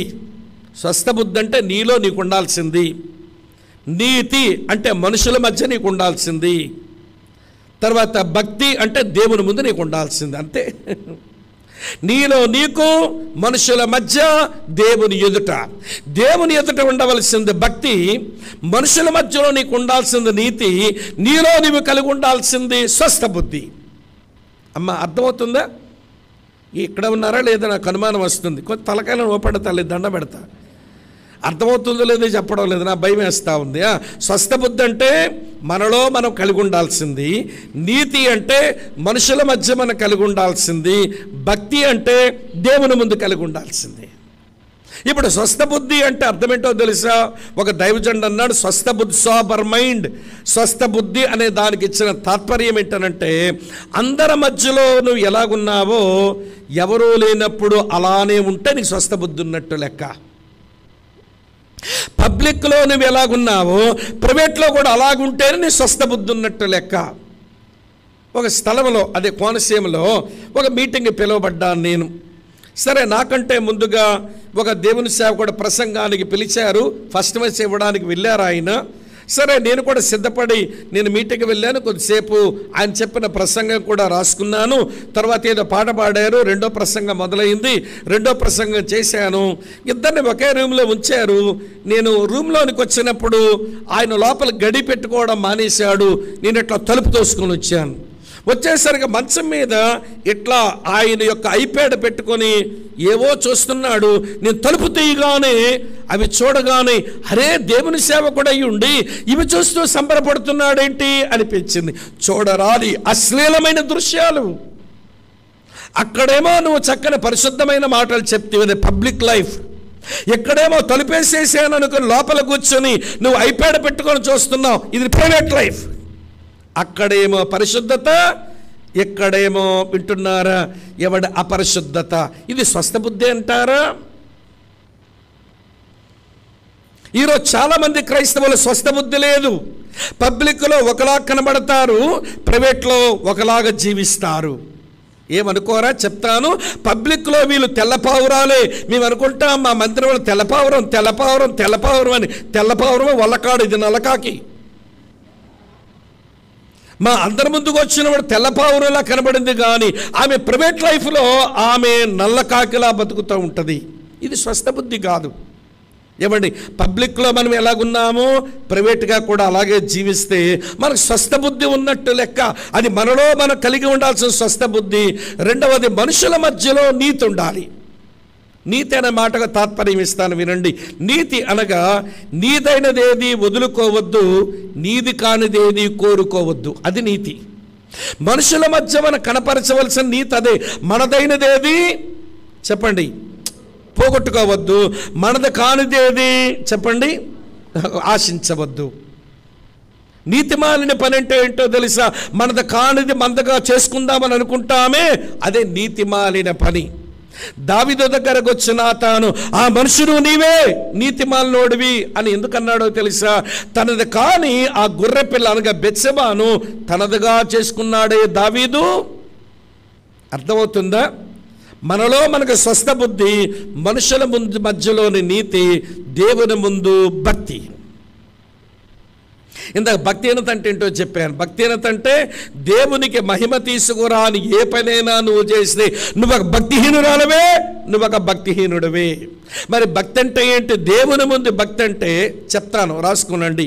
ఎవడు దేవుని ముందు భక్తిగా బతకడం అంటే నల్లట్ట ఎర్రంచు పుస్తకం పట్టుకొని చర్చికి రావటం కాదు భక్తి చేయటం అంటే. అమ్మా వింటున్నారా? భక్తి చేయటం అని అంటే 4 పనులు నీ దగ్గర కనపడాలి. అందులో మొదటి పని ఏంటో తెలుసా? దేవుని మీద ఆధారపడుతూ బ్రతకడం. అమ్మ వింటున్నారు? భక్తి చేయటం అంటే ఎల్లప్పుడూ దేవుని మీద ఆధారపడి బ్రతకడం. రెండో మాట, భక్తి చేయటం అంటే దేవునిలో ఆనందిస్తూ బ్రతకడం. అర్థమవుతున్నదా? మళ్ళీ భక్తి అంటే దేవునితో నడిపించబడుతూ బ్రతకడం. ఇవి చిన్న చిన్న మాటలేనండి, కానీ మన అనుభవంలోకి తెచ్చుకోవాలి. భక్తి చేస్తున్నప్పుడు దేవుని మీద ఆధారపడి బ్రతుకుతూ, దేవునిలో ఆనందిస్తూ బ్రతుకుతూ, దేవుని చేత నడిపించబడుతూ బ్రతుకుతూ, నాలుగో మాట ఏంటో తెలుసా? దేవుని కొరకు శక్తివంతులుగా భూమి మీద జీవించడం. అది భక్తి చేయటం. అమ్మా వింటున్నారా? ఈ 4 పనులు చేసినప్పుడే మనకు భక్తి అలవాటైందని లెక్క. అంతేగాని బైబిల్ పట్టుకొచ్చాను, చర్చికి వచ్చాను, కార్యక్రమాల్లో కూర్చున్నాను, కానుక వేశాను, నేను ఏదో ప్రార్థన చేశాను, ఇది కాదు భక్తి. దేవుని మీద ఆధారపడ్డము రావాలి, దేవునిలో ఆనందించడము రావాలి, దేవుని చేత నడిపించబడ్డము రావాలి, దేవుని కొరకు శక్తివంతులుగా జీవించడం రావాలి. ఈ 4 పనులు కలగలిపే ఈ బైబిల్ నేర్పిస్తున్న భక్తి, ఈ బైబిల్ చెబుతున్న భక్తి. సరే, ఇప్పుడు మీకు తెలుస్తుంది భక్తి చేసే రకాలమో లేక భక్తి లేని మనుషులమో ఎవరి సంగతి వాళ్ళకే తెలుస్తుంది. ఈ 4 అనుభవాలు మన జీవితంలో ఉన్నాయని అనిపిస్తున్నదా? అయితే ప్రైజ్ ది లార్డ్, నువ్వు భక్తి చేస్తున్నట్టు లెక్క. వినండి, శుభప్రదమైన నిరీక్షణ పెట్టుకున్న మనము పవిత్రీకరించుకునే నిరీక్షణ కలిగిన వారం. ఆయన యందు ఈ నిరీక్షణ పెట్టుకున్న మనలో ప్రతి వాడును ఆయన పవిత్రుడై ఉన్నట్టుగా మనల్ని మన పవిత్రులుగా చేసుకుంటాము. మన పవిత్రులుగా చేసుకునే క్రమంలో భక్తిహీనత విడిచిపెడతాము, ఇహలోక సంబంధమైన దురాశలు విడిచిపెడతాము. మరి ఏమి కలిగి ఉంటాము అని అంటే స్వస్థ బుద్ధి కలిగి ఉంటాము, నీతి కలిగి ఉంటాము, భక్తి కలిగి ఉంటాం. అప్పుడు మనమే పవిత్రీకరించుకుని నిరీక్షణలో వెళ్తున్నామని లెక్క. దీన్నే ప్యూరిఫైయింగ్ హోప్ అని అంటారు. Blessed hope is purifying hope. శుభప్రదమైన నిరీక్షణ అనగా అది పవిత్రీకరించుకునే నిరీక్షణ. ఇది ఒక తాత్పర్యం. యేసుప్రభు వస్తాడని పాడుతున్నావుగా, ఏం పాట? రాజాది రాజా రావే, చెప్పరే, తెలియనట్టు కూర్చున్నారే. రాజులకు రాజువై రావే అని పాడారు. ఏం మా వాళ్ళకి తక్కువ తిన్నారా? ఏమంటే బక్సింగోలు బ్రదరనోళ్ళు మా వాళ్ళు పాడతారు. గగనము చీల్చుకొని యేసు గనులను తీసుకొని మా వాళ్ళు పాడారు. ఏం పెతుకొస్తలు తక్కువ తిన్నారా? యేసు రాజుగా వచ్చుచున్నాడు, భూలోకమంతా తెలుసుకుంటారు. రవి కోటి తేజుడు, రమ్యమైన దేవుడు రారాజుగా వస్తున్నాడు. ఇది రాకడ పాటలే. విశ్వాసి రాకడ ఆలోచిస్తున్నాం మనం. ఆయన వస్తాడు, ఆయన రాకడ జరుగుతుందని పాడుతున్నాం. నేను ఎప్పుడు అంటాను, ఈరోజు మనం కట్టుకున్న ఇల్లులు, మనం దాచుకున్న పైసలు, మనం జీవిస్తున్న జీవిత విధానం యేసుప్రభు త్వరగా వస్తాడు అన్నట్టే ఉన్నాయా? మనం బయటకు వెళ్ళి మా యేసుప్రభు తిరిగి రాబోతున్నాడు, సిద్ధమవ్వండి అని అరుస్తుంటే వాళ్ళంటున్నా, ఉత్తొత్తుదే నీ బతుకు చూస్తే తెలుస్తుందిగా, నాకు ఆయన వచ్చినట్టుగా లేదుగా నీ బతుకని లోకస్తులు మనం చూసి ఎక్కిరిస్తున్నారేమో. యేసయ్య రాకడ సత్యం విక్కిరింతల పాలు చేసింది క్రైస్తవ్యం. యేసు ప్రభు యొక్క రాకడ సత్యం విక్కిరింతల పాలు చేసింది నేటి క్రైస్తవ్యం. నేను అంతకంటే ఎక్కువ చెప్పనక్కర్లేదు, మీరు బాగా ఆలోచించండి. మళ్ళీ చెప్తాను, యేసయ్య రాకడ అది మనకు శుభప్రదమైన నిరీక్షణ. అయితే ఈ శుభప్రదమైన నిరీక్షణ మనల్ని మన పవిత్రీకరించుకునే నిరీక్షణ. ఒక సంగతి చెప్పాను, రెండో సంగతి చెప్తాను రండి. రెండో సంగతి ఏంటనంటే కొలస్సీలకు రాసిన పత్రిక 1వ అధ్యాయం 16వ వచనం చూడండి. అమ్మ వింటున్నారా? మీరంతా రాసుకునే వాళ్ళు రాసుకుని మళ్ళీ ధ్యానం చేయండి. సుధాకర్ బాబు అన్న మాట చెప్తాడు. ఏమంటాడంటే, పవిత్రమైన జంతువులు అట నెమరేస్తాయట, అపవిత్రమైన జంతువులుగా నెమరేయడం రాదట. ఆవు తిన్నాక, ఎద్దు తిన్నాక, ఏమంటే గుర్రె మేక తిన్నాక కొంచెం నెమరు వేస్తాయి. పవిత్రమైన జంతువులు నెమరేస్తాయి. కొన్ని అపవిత్రమైన జంతువులు ఉంటాయి, పంది కుక్క, అవి నెమరయ్యవు. క్రైస్తవ సంఘంలో పందులు కుక్కలు ఎక్కువైపోయాయి. సేవకుడి దగ్గర నుంచి వాక్యం వింటారు కానీ ఇంటికి వెళ్ళి నెమరయ్యారు, పందులు కుక్కలు. అందుకే పాడతాం కదా, పందివలే పొర్లిన నన్ను. కాకినాడలోనే పుట్టింది పాట, తెలుసా మీకు? కాకినాడ పాటే. లార్న గారు భార్య, అమ్మగారు డాక్టర్ అమ్మగారు రాసింది ఆ పాట. ఏంటన్న అమ్మగారి పేరు? డాక్టర్ అమ్మగారు విక్టోరియా అమ్మగారు. విక్టోరియా అమ్మగారు రాశారు ఆ పాట. అమ్మగారు చాలా ఎంత బాగా ఆలోచించి రాసిందో కానీ ఈ సంఘంలో కుక్కల పందులు ఎక్కువయ్యాయని ఆ రోజుల్లోనే ఆవిడకి అర్థమైపోయింది. నెమరయ్యరు. వాక్యం వినడమే పెద్ద వ్యసనమైంది కానీ ఇంటికెళ్ళి ఒక పవిత్రమైన జంతువులాగా ఎవడి విన్న వాక్యాన్ని నెమర వేసుకొని అది జీర్ణం చేసుకొని బతుకులో తెచ్చుకున్న అలవాటు లేదు. ఏమండి, కుక్కల్లాగా పందుల్లాగా తిన్నాం కానీ నెమరయ్యమన్నట్టు. అలాగ అన్నానని అనుకోకండి. మీ ఊర్లో పుట్టిన పాటను ధైర్యంగా చెప్పా, కుక్కల పందులని. అర్థమైంది అనుకుంటాను. ఇంటికి వెళ్ళి నెమర వేయండి, మీకు అర్థమవుతుంది. శుభప్రదమైన నిరీక్షణ మళ్ళీ పవిత్రీకరించుకునే నిరీక్షణ. మొదటి మాట చెప్పాను. రెండో మాట కొలస్సీ పత్రిక 1:16 చూడండి ఏమి రాసిందో. ఎలయనగా ఆకాశమందున్నవయు భూమి యందున్నవయు దృశ్యమైనవియు అదృశ్యమైనవి కానీ దృశ్యమైనవి కానీ అవి సింహాసనాలైన ప్రభుత్వాలైన ప్రధానులైన అధికారులైన సర్వమును ఆయనందు సృష్టించబడెను, సర్వమును ఆయన ద్వారాను ఆయన బట్టి సృజించబడెను. ఈ వచనం నాకు నేర్పిస్తున్న మాట ఏంటో తెలుసా ప్రియులారా? జాగ్రత్తగా వినండి. ఈ వచనం నాకు నేర్పిస్తున్న ఎవడి సత్యం ఏంటో తెలుసా? ఇది ప్రోత్సహించే నిరీక్షణ. ఎవడి శుభప్రదమైన నిరీక్షణ అది ప్రోత్సహించే నిరీక్షణ. ఏంటి ప్రోత్సాహం ఆ వచనంలో? కొలస్సీ 1:16లో నాకు దొరుకుతున్న ప్రోత్సాహం ఏంటో తెలుసా? అమ్మ వింటున్నారా? ఆకాశమైన భూమి అయినా ఎవరి వలన?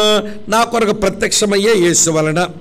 దృశ్యమైనవి కానీ అదృశ్యమైనవి కానీ ఎవరిని బట్టి? నా కొరకు ప్రత్యక్షం కాబోయే నా యేసు కొరకు. అలాగనే ప్రభుత్వాలైన ప్రధానులైన సింహాసన అధికారాలైన ఎవరి బట్టి? ఎవరి కొరకు? ఎవరి ద్వారా? నా యేసు కొరకే. అయితే ఇప్పుడు ప్రభుత్వాలు, ఇప్పుడు సింహాసనాలు, ఇప్పుడు అధికారాలు, భూమి ఆకాశం అన్నీ ఆయన చేతి కింద ఉన్నాయనుకుంటున్నారా?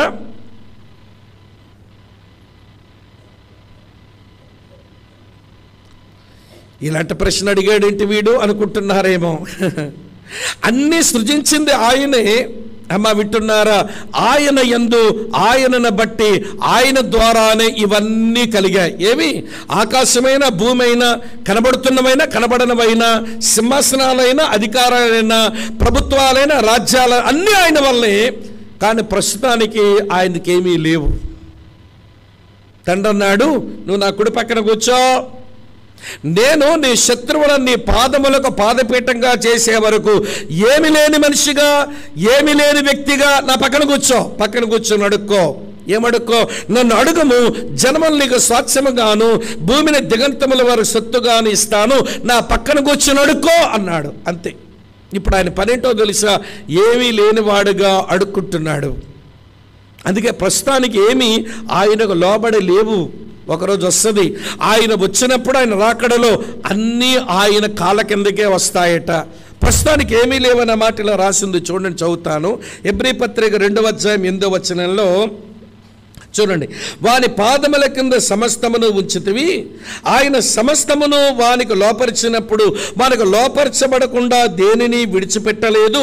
ప్రస్తుతమందు మనము సమస్తమును వానికి లోపరచబడుట ఇంకను చెప్పండి చూడలేదు. కానీ దేవుని కృప వల్ల ఆయన ప్రతి మనుషుని కొరకు మరణం అనుభవించినట్లు దేవదూతల కంటే కొంచెం తక్కువ వానుగా చేయబడిన యేసు మరణం పొందినందున మహిమా ప్రభావములతో కిరీటం ధరించిన వానిగా ఆయనను మనం చూస్తున్నాం.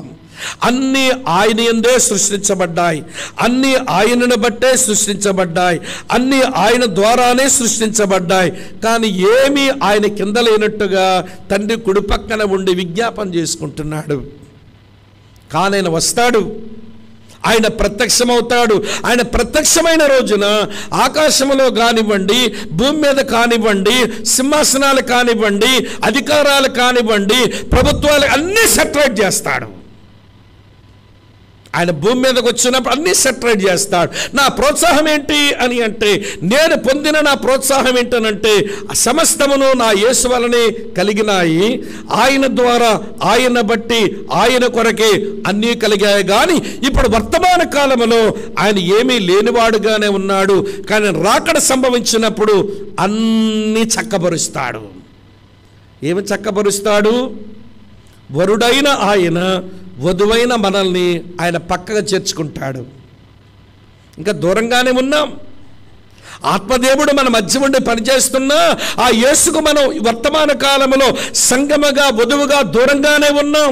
వరుడుకు దూరంగా ఉన్న వధువు ఆయన రాకడ సమయంలో ఆయన పక్కగే పోతుంది. అమ్మా వింటున్నారా? మీకు అర్థమవుతుందా? ఆయనకు శత్రువు మన శత్రువైన ఆ నేరస్తుడు, మనకు శత్రువు దేవునికి శత్రువైన నేరస్తుడు అపవాది 1000 సంవత్సరములు అగ్నిగుండములో వాడు బంధించబడే రోజు ఒకటి ఉంది. ఆయన రాకడైన తర్వాతనే. ప్రకటన గ్రంథం 20:10 ఉంటుంది. అటు తర్వాత ఆయన భూమి మీదగా వచ్చి ఆయన సింహాసనం మీద కూర్చుని రాజు అవుతాడు. అమ్మ అర్థమవుతుందా? వధువు వరుడు ఒక దగ్గర చేరతారు. దేవునికి శత్రువు మనకు శత్రువు అపవాది వాడు జైల్లో పెట్టబడతాడు, బందీ అవుతాడు. ఆయన భూమి మీదకి వచ్చి తన రాజ్యపాలన చేస్తాడు. ఇంకో మంచి మాట మీతో చెప్పనా? వినండి. సముద్రము జలములతో నిండి ఉన్నట్టు ఈ భూమి దేవుని గూర్చిన జ్ఞానముతో నిండి ఉంటుందంట ఆ రోజు. ఇప్పుడు భూమి మీద మనుషులకు జ్ఞానం లేదు. ఈ భూమి మీద మనుషులు దేవుని జ్ఞానముతో నింపబడిన వారుగా లేరు. ఆయన రాకడ సంభవించినప్పుడు వధువైన సంఘం వరుడు పక్కన చేరిన తర్వాత, అమ్మ వింటున్నారా, ఆయనకు శత్రువు మనకు శత్రువైన అపవాది వాడు బంధించబడిన తర్వాత ఆయన రాజ్యపాలన చేయడానికి తన సింహాసనం మీద కూర్చున్న తర్వాత ఏమండి, సముద్రము జలములతో నిండి ఉన్నట్టు ఈ భూమి దేవుని యొక్క మహాత్యంతో దేవుని గుర్చిన జ్ఞానంతో నిండిపోతుంది అన్నాడు. యేసయ్య రాకడంటే ఇది మనకు భలే ప్రోత్సాహం కావాలి. ఇది నేను చెప్పలేదండి, హబక్కూకు చెప్పాడు. చూపిస్తాను రండి. హబక్కూకు గ్రంథం 2వ అధ్యాయం 14వ వచనం చూస్తారా? హబక్కూకు గ్రంథం 2వ అధ్యాయం నేను చదువుతున్నాను. 14వ వచనం చూడండి. చాలా మంచి మాట, అండర్లైన్ చేయండి. 14వ వచనం, ఏలయనగా సముద్రము జలములతో నిండి ఉన్నట్టు భూమి యెహోవా మహాత్మ్యమును గూర్చిన జ్ఞానముతో నిండి ఉండును. ఈ భూమి మీద మనుషులకు దేవుని మహత్యమును గూర్చిన జ్ఞానం లేకపోవడం చేతనే అన్ని అస్తవ్యస్తంగా ఉన్నాయి. సింహాసనాలు అస్తవ్యస్తంగా ఉన్నాయి, అధికారాలు అస్తవ్యస్తంగా ఉన్నాయి, ప్రభుత్వాలు అస్తవ్యస్తంగానే ఉన్నాయి. ఏది సరిగా లేదు. ఏ దేశంలో ఏ సింహాసనాలు, ఏ ప్రభుత్వాలు, ఏ అధికారాలు ఏవి చక్కగా లేవు. ఆయన వచ్చిన తర్వాతనే వినండి అన్నీ చక్క చేయబడతాయి. సముద్రము జలములతో నిండి ఉన్నట్టు ఈ భూమి దేవుని గూర్చిన జ్ఞానంతో నింపబడిపోతుందట. అన్నీ చక్కబడిపోతాయి. అప్పుడు ఈ మాట ఒక హబక్కూకే చెప్పలేదు, యెషయా కూడా చెప్పాడు. చూపిస్తాను రండి. యెషయా గ్రంథానికి రండి ఒక్కమారు. యెషయా గ్రంథం నేను చదువుతాను చూడండి. 11వ అధ్యాయం. యెషయా గ్రంథం 11వ అధ్యాయం 9వ వచనం చూడండి. నా పరిశుద్ధ పర్వతమందంతటను ఏ మృగమును హాని చేయదు, నాశనము చేయదు. మళ్ళీ చూడండి. సముద్రము జలముతో నిండి ఉన్నట్టు లోకము యెహోవాను గూర్చిన జ్ఞానముతో చెప్పండి నిండి ఉండును. ఆయన రాకడ జరిగితే ప్రియులారా అన్నీ చక్కబడతాయి. ఇది మనకు ప్రోత్సాహం. నాకు ప్రోత్సాహం ఎందుకు ఇస్తుంది ఈ నిరీక్షణ? ఇది నన్ను ప్రోత్సాహపరిచే నిరీక్షణ ఎందుకు అయిందనంటే, వధువైన నేను సంఘములో వరుడైన యేసు చెంతగా చేరతాను. ఇది ఒక ప్రోత్సాహం నాకు. రెండో సంగతి, ఆయనకు శత్రువు మనుషుల శత్రువైన అపవాది వాడు చెరలో బంధించబడతాడు. మూడవ సంగతి, అమ్మ వింటున్నారా మీరంతా? ఆయన తన సింహాసనం మీద కూర్చొని, దావీదు సింహాసనం మీద కూర్చొని ఆయన రాజ్యపాలన మొదలు పెడతాడు. నాలుగోది, భూమి వినండి దేవుని గూర్చిన జ్ఞానముతో నిండుద్ది. జలములతో సముద్రం నిండి ఉన్నట్టు ఈ భూమి దేవుని గూర్చిన జ్ఞానముతో నింపబడే రోజు రాబోతుంది. అందుకని యేసయ్య రాకడ అది నాకు ప్రోత్సాహం ఇచ్చే నిరీక్షణ, శుభప్రదమైన నిరీక్షణ. ఎందుకంటే అది నాకు ప్రోత్సాహం ఇచ్చే నిరీక్షణ అన్నాడు. అమ్మ అర్థమవుతున్నదా? యేసు ప్రభు యొక్క రాకడ శుభప్రదమైన నిరీక్షణ. అది నన్ను పవిత్రపరిచే నిరీక్షణ, మొదటి మాట చెప్పాను. అది నన్ను ప్రోత్సాహపరిచే నిరీక్షణ, రెండో మాట చెప్పాను. ఇప్పుడు అదే మాట మళ్ళీ మిమ్మల్ని అడుగుతాను. యేసు ప్రభు వస్తాడు అనే కదా మన నిరీక్షణ, ఎత్తబడతామనే కదా మన ఆశ, ఆయన దగ్గరకు చేరతామనే కదా మన యొక్క నిరీక్షణ. అలా అయినప్పుడు నిన్ను నువ్వు పరిశుద్ధపరచుకోవడం, నిన్ను పవిత్రీకరించుకోవడం చేతనవుతున్నదా?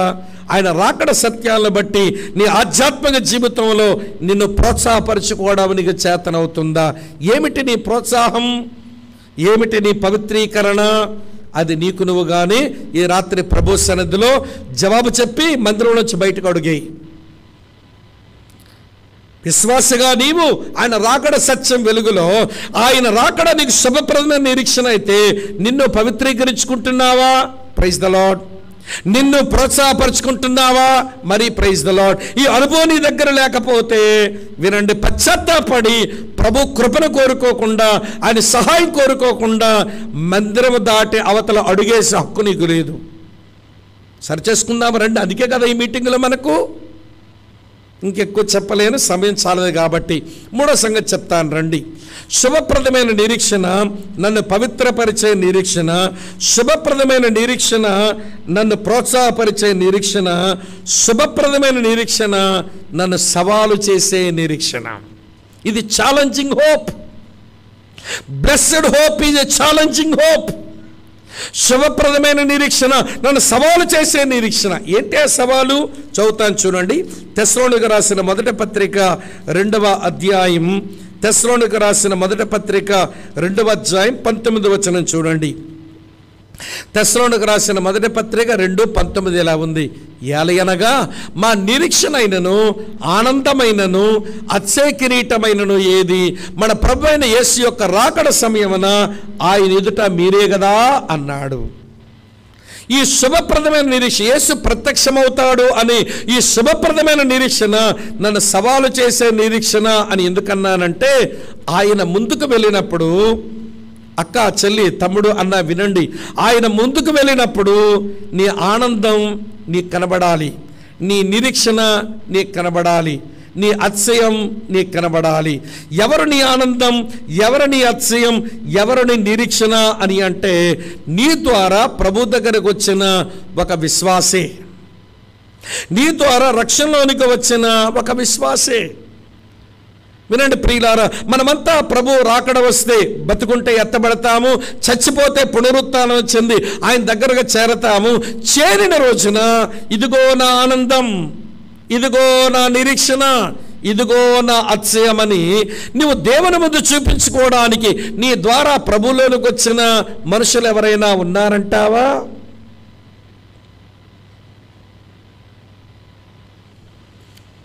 మీరు రాసుకోగలిగితే, మీరు ఆలోచిస్తారంటే చెప్తాను. వినండి, ఈ రోజున భారతదేశంలో ప్రపంచ దేశాల్లో కూడా క్రైస్తవ సంఘాల గురించి చెప్పుకోవలసి వస్తే ఎవరి సంఘములో 100 మంది ఉంటే అందులో 95 మంది వీళ్ళు ఆత్మల సంపాదకులే కాదట. 97% క్రిస్టియన్స్ వీళ్ళు సోల్ విన్నర్స్ కాదు. దేవుని యొద్దని స్వస్థత, దేవుని యొద్దని సంపద, దేవుని యొద్దనిచ్చే పెళ్ళో, దేవుని యొద్దనిచ్చే పెటాకులో, దేవుని యొద్దనిచ్చే పిల్లలో ఏదో సంపాదించుకుందామని చర్చకు వస్తారే కానీ 195 మంది ఆత్మల సంపాదకులు కారు. ఇది స్టాటిస్టిక్స్ ఇచ్చిన జవాబులు. అమ్మా వింటున్నారా? 95 మంది వీళ్ళ ఆత్మల సంపాదకులే కాదు. ఇంకో విషయం మీతో చెప్తాను. అలాగే సంఘములో ఉన్న 180 మంది సాక్ష్యం చెప్పే అలవాటే వీళ్ళకు ఉండదు. 80% ప్రజలకు సాక్ష్యం చెప్పే అలవాటు ఉండదు. సాక్ష్యం చెప్పడం అంటే నీ కథ వినిపించు, నేను ఎందుకు యేసు ప్రభువుని నమ్మాను, నమ్మిన తర్వాత నా జీవితంలో ఏ మార్పు వచ్చిందో, ఆయన ఎలాగైనా నడిపిస్తున్నాడు, సాక్ష్యం చెప్పు. సాక్ష్యం చెప్పడం అంటే నీ కథ వినిపించు. సువార్త చెప్పడం అంటే యేసయ్య వాక్యం వినిపించు. సువార్త చెప్పడం అంటే యేసయ్య కథ వినిపించు. అమ్మా వింటున్నారా? సాక్ష్యం చెప్పడం అంటే నీ కథ వినిపించు. నీ దగ్గర యేసయ్య కథ లేదు, నీ దగ్గర నీ కథ లేదు. యేసయ్య కథ లేనోడివి, నీ కథ లేనిదా అని భూమి మీద నీ కథ ఎందుకమ్మా? ఇంకా చావరాదు. ఇలా అన్నానని ఏమనుకోకండి. వీళ్ళ దగ్గర యేసయ్య కథ ఉండదు, వీళ్ళ కథ ఉండదు, సువార్త వాక్యము ఉండదు, సాక్షి జీవితం ఉండదు. ఏమీ చెప్పని మనుషులు సంఘములోనట ఇండియన్ చర్చెస్లో 180 మంది సాక్ష్యం ఇచ్చే అలవాటే లేదు వీళ్ళకి. 195 మంది ఆత్మల సంపాదకులు కారు. వింటున్నారా లేదా? 180 మంది సాక్ష్యం ఇచ్చే అలవాటు లేని వాళ్ళు. ఇంకొక సంగతి మీతో చెప్తాను. 171 మంది సువార్త పరిచర్య కొరకు త్యాగాలు చేయని మనుషులే చర్చిలో కూర్చున్నారట.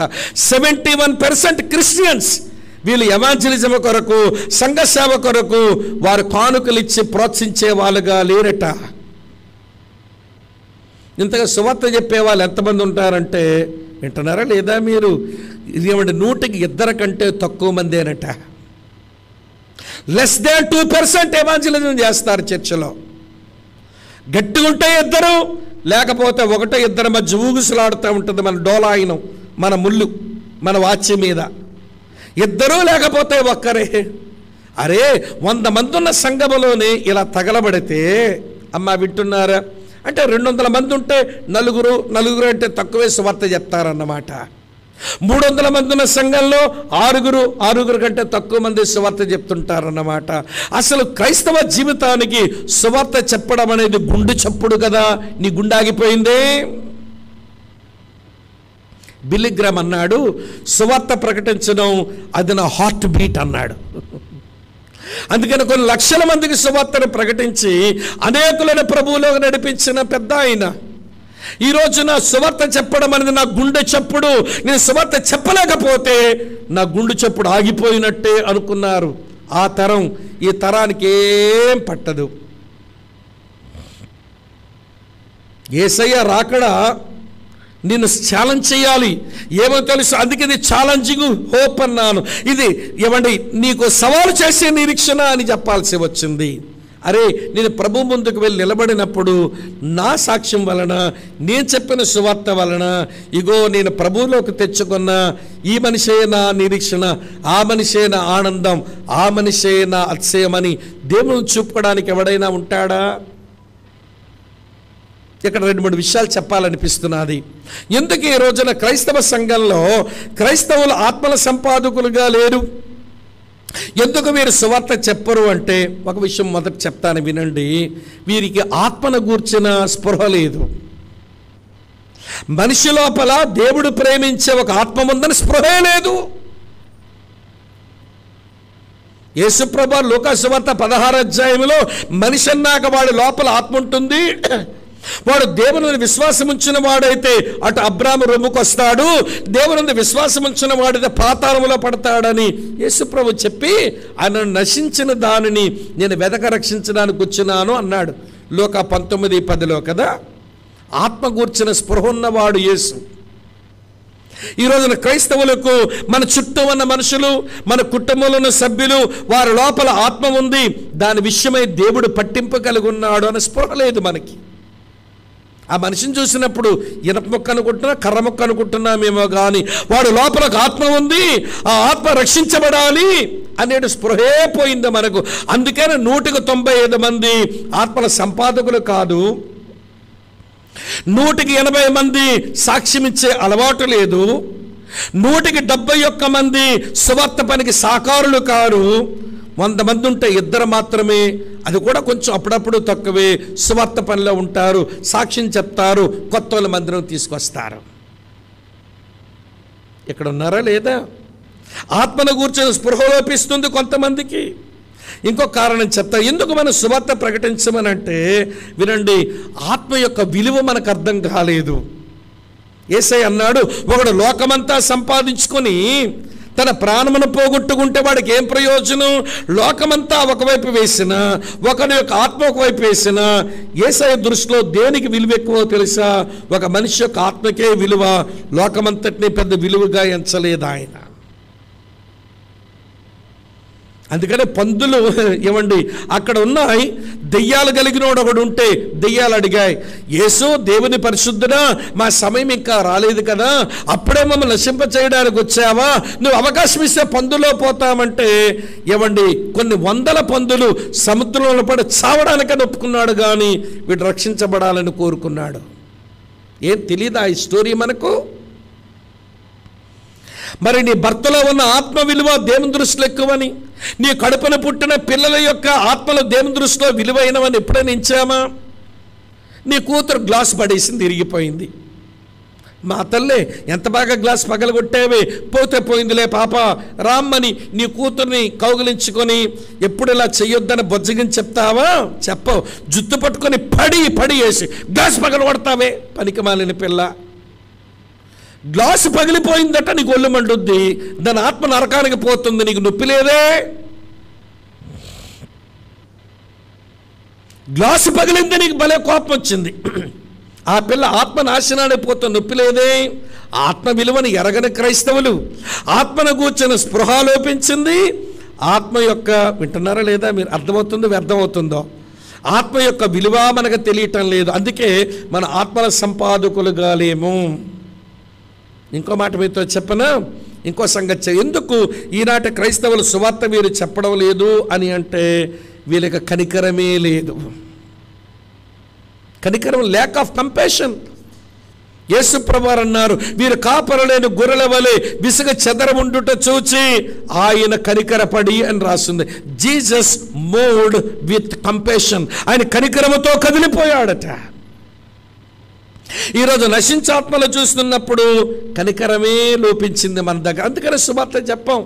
ఇలా చెప్పుకుంటూ పోతే చాలా కారణాలు చెప్తాను, కానీ నేను మీకు చెప్పగోరే విషయం ఏంటో తెలుసా? అమ్మ, చెల్లి, అక్క, వినండి. శుభప్రదమైన నిరీక్షణ నిన్ను పవిత్రీకరించే నిరీక్షణ ఇది. ఈ శుభప్రదమైన నిరీక్షణ, అమ్మ చెప్పండి, రెండో మాట ఏం చెప్పాను? నేను ప్రోత్సాహపరిచే నిరీక్షణ ఇది. యేసయ్య రాకడ గూర్చే నిరీక్షణ. ఈ శుభప్రదమైన నిరీక్షణ నిన్ను సవాలు చేసే నిరీక్షణ. యేసుప్రభు త్వరగా రాబోతున్నాడు. నేను ఆయన న్యాయపీఠం మీదకి వెళ్ళి నిలబడాలి. నా వల్ల ప్రభువులోకి వచ్చిన వాళ్ళు ఎవరున్నారో వాళ్ళు ప్రభు ముందు ప్రదర్శించాలి.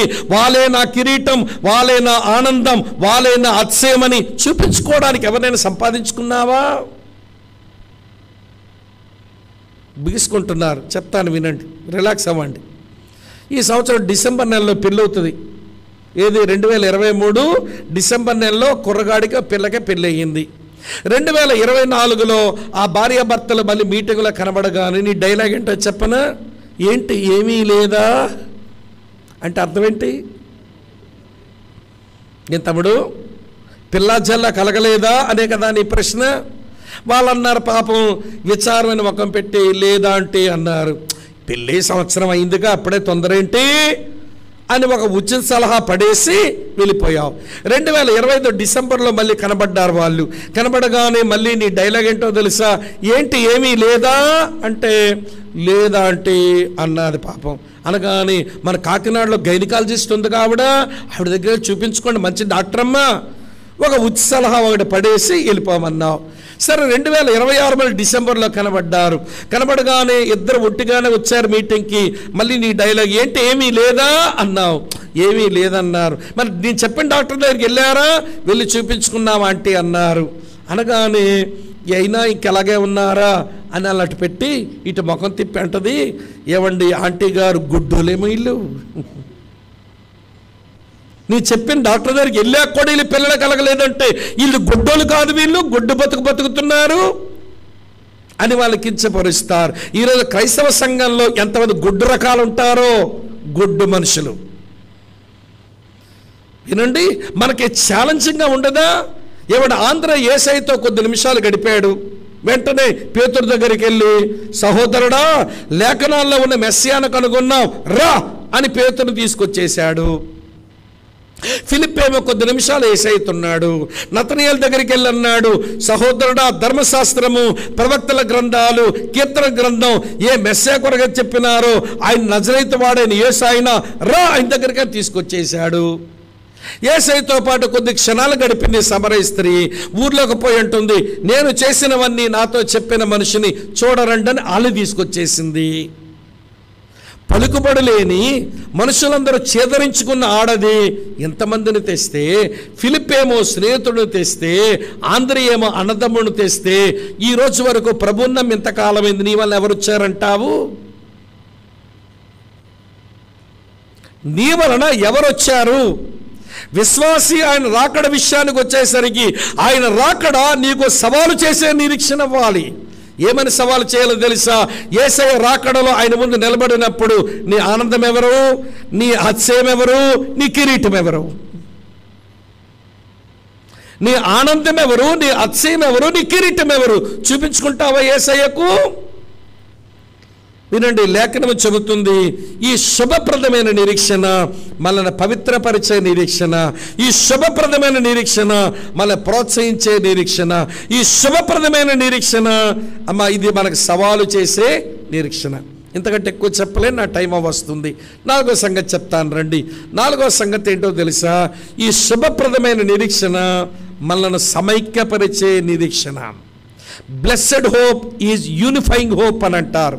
ఈ శుభప్రదమైన నిరీక్షణ మనల్ని సమైక్యపరిచే నిరీక్షణ. చూడండి ఏమన్నాడో పౌలు, 1 తెస్సలోనిక పత్రిక 4:12-13 చూడండి. మరియు మన ప్రభు అయిన యేసు తన పరిశుద్ధులందరితో వచ్చినప్పుడు మన తండ్రి అయిన దేవుని ఎదుట మీ హృదయములను పరిశుద్ధత విషయమై అనింద్యమైనవిగా స్థిరపరచుటకై మేము మీ ఎడల ఎలా ప్రేమ కలిగి ప్రేమలో అభివృద్ధి పొంది వర్ధిల్లుచున్నామో అలాగే మీరును ఒకని ఎడల ఒకడును మనుషులందరి ఎడలను ప్రేమలో అభివృద్ధి పొంది వర్ధిల్లునట్లు ప్రభు దయచేయునుగాక. అమ్మ వింటున్నారా? ప్రభు అయిన యేసు తన పరిశుద్ధులందరితో వచ్చేస్తాడు. ఆయన రాకడ దగ్గరైనప్పుడు, మీరు ఆయన రాకడకు దగ్గరైనప్పుడు మీరు ఒకరినొకరు ప్రేమించుకుని మీరు ఒకరికొకరు దగ్గర అవ్వండి. యేసయ్య రాకడ మీకు దగ్గరైనప్పుడు, మీరు ఆయన రాకడకు దగ్గర అవుతున్నప్పుడు మీరు పరిశుద్ధతతో ప్రేమతో ఒకరికొకరు దగ్గర అవ్వండి. అందుకనే ఇది సమైక్యపరిచే నిరీక్షణ అన్నాను. యూనిఫైయింగ్ ఏవండి హోప్ ఇది. ఇప్పుడు చెప్తాను, సంఘముకు వస్తాము, ఒకరినొకరు ప్రేమించుకునే విషయంలో ఏవండి అలాగే సమైక్యపడేటువంటి మనసే మనకు ఉంటుందా?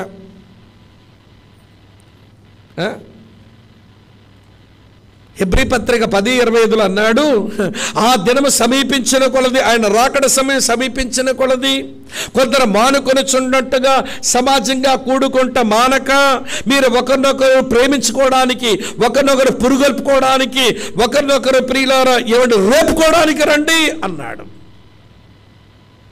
దేవుని మందిరానికి ఎందుకు రావాలి అంటే, నాకు యేసయ్య ప్రాముఖ్యమైన వాడని చెప్పడానికి రావాలి ఇక్కడికి. ఏమండి, నా ప్రభు నాకు చాలా ప్రాముఖ్యమైన వాడు, ఆయన కలుసుకోవడానికి మందిరానికి పోతున్నానని రావాలి. రెండవది, ఎందుకు మందిరానికి పోవాలంటే నా మందిరంలో నా సంఘస్థులు నాకు చాలా ప్రాముఖ్యమైన వాళ్ళు, వాళ్ళు కలుసుకోవడానికి పోవాలన్నట్టు రావాలి. యేసయ్య నీకు ప్రాముఖ్యమైన వాడు, సంఘస్థులు నీకు ప్రాముఖ్యమైన వారు. యేసయ్యను ప్రేమించి నీ ప్రేమ ఆరాధనలో చూపించు, తోటి విశ్వాసాలను ప్రేమించి వారి క్షమాభివృద్ధి కలిగించు. ఇక్కడ ఉన్నారా లేదా? ఏవండి, ఈరోజు తోటి విశ్వాసాల మీద ప్రేమ చూపించే రకాల మీద ఈ మాట అన్నారు. ఆయన రాకడ సమీపం అవుతుండగా, ఆయన రాకడకు మనం సమీపం అవుతుండగా మనం ఒకరికొకరు సమీపస్తులం కావాలి. దూరంగా ఉండడానికి వీల్లేదు. ప్రేమించి ఒకరినొకరు పట్టించుకొని ఒకరొకరు ప్రార్థించుకొని మనం దగ్గర అవ్వాలి. ఏమనుకోకపోతే చెప్తాను, ఈ రోజున సంఘములో ఉన్న అందరినీ ప్రేమించడం, నీ కుటుంబంలో ఉన్న అందరినీ ప్రేమించడం, నీ బంధువుల్లో ఉన్న అందరినీ ప్రేమించడం నిజంగానే వచ్చిందా? కొంచెం మోటు మాట చూపిస్తాను, మీకు ఒళ్ళు మండుద్ది, అయినా చూపించగా తప్పదుగా చూపిస్తాను. చూడండి, 1 యోహాను పత్రిక 3వ అధ్యాయం తెరవండి ఒకసారి. 1 యోహాను పత్రిక 3వ అధ్యాయం చదువుతున్నాను చూడండి. 14 ఏమి రాస్తుంది? 1 యోహాను పత్రిక 3:14, మనము సహోదరులను ప్రేమించుచున్నాము గనుక మరణములో నుంచి జీవములోనికి దాటి ఉన్నామని ఎరుగుదుము. ప్రేమ లేనివాడు చెప్పండి ఎందులో ఉన్నాడట? ఇప్పుడు చార్ట్ అయింది ఒకసారి. నేను ప్రేమించలేని మనుషులు, నేను ప్రేమించుచున్న మనుషులని ఒక చిన్న టేబుల్ అయ్యండి ఇంటికి వెళ్ళాక.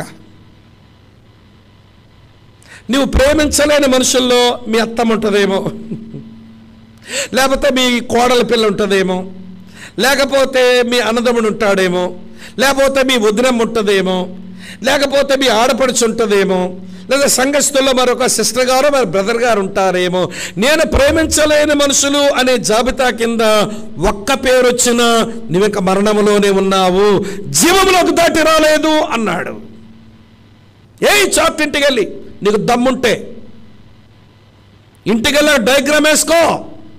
నేను ప్రేమించలేని మనుషులు, నేను ప్రేమిస్తున్న మనుషులు, నేను ప్రేమిస్తున్న మనుషుల దగ్గర ఏమంటే చిట్టా పెరిగితే పెరగొచ్చేమో కానీ నువ్వు ప్రేమించలేని మనుషుల దగ్గర ఒక్క పేరు వచ్చినా నువ్వు ఇంకా మరణములోనే నిల్చున్నావు, జీవములోకి రాలేదు అంటుంది బైబిల్.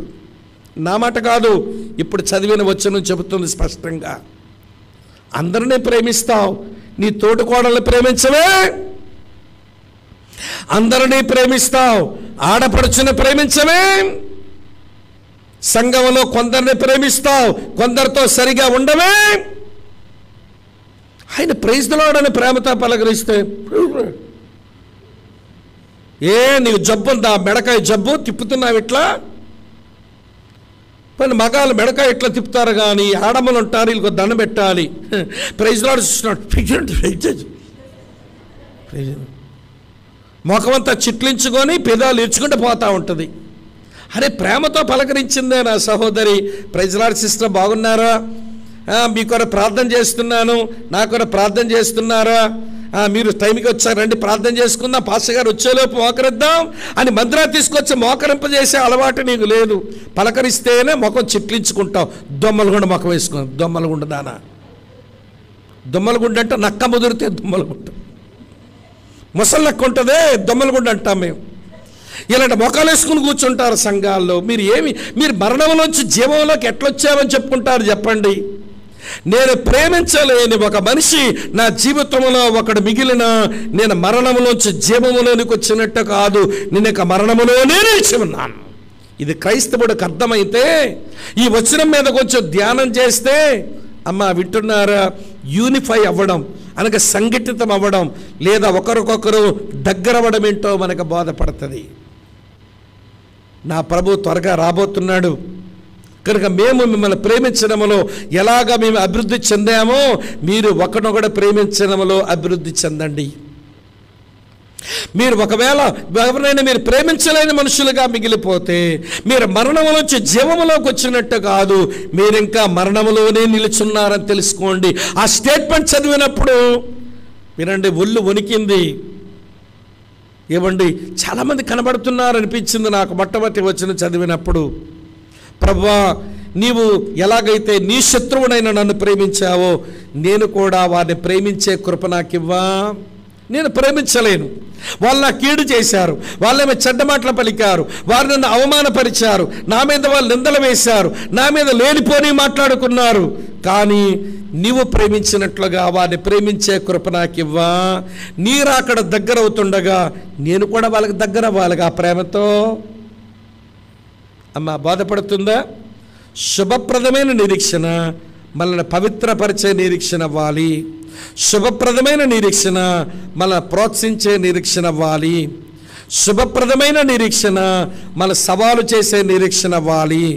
శుభప్రదమైన నిరీక్షణ మనల్ని సమన్వయపరిచే నిరీక్షణ అవ్వాలి. చివరి విషయం చెప్పి నేను ముగించేస్తాను. 5 చెప్తానన్నానుగా, టైం అయిపోయింది. దానికి టైం లేదు, అదే ఎక్కువ చెప్దామనుకున్నాను. పర్వాలేదు, రేపుందిగా చెప్తాను మీకు.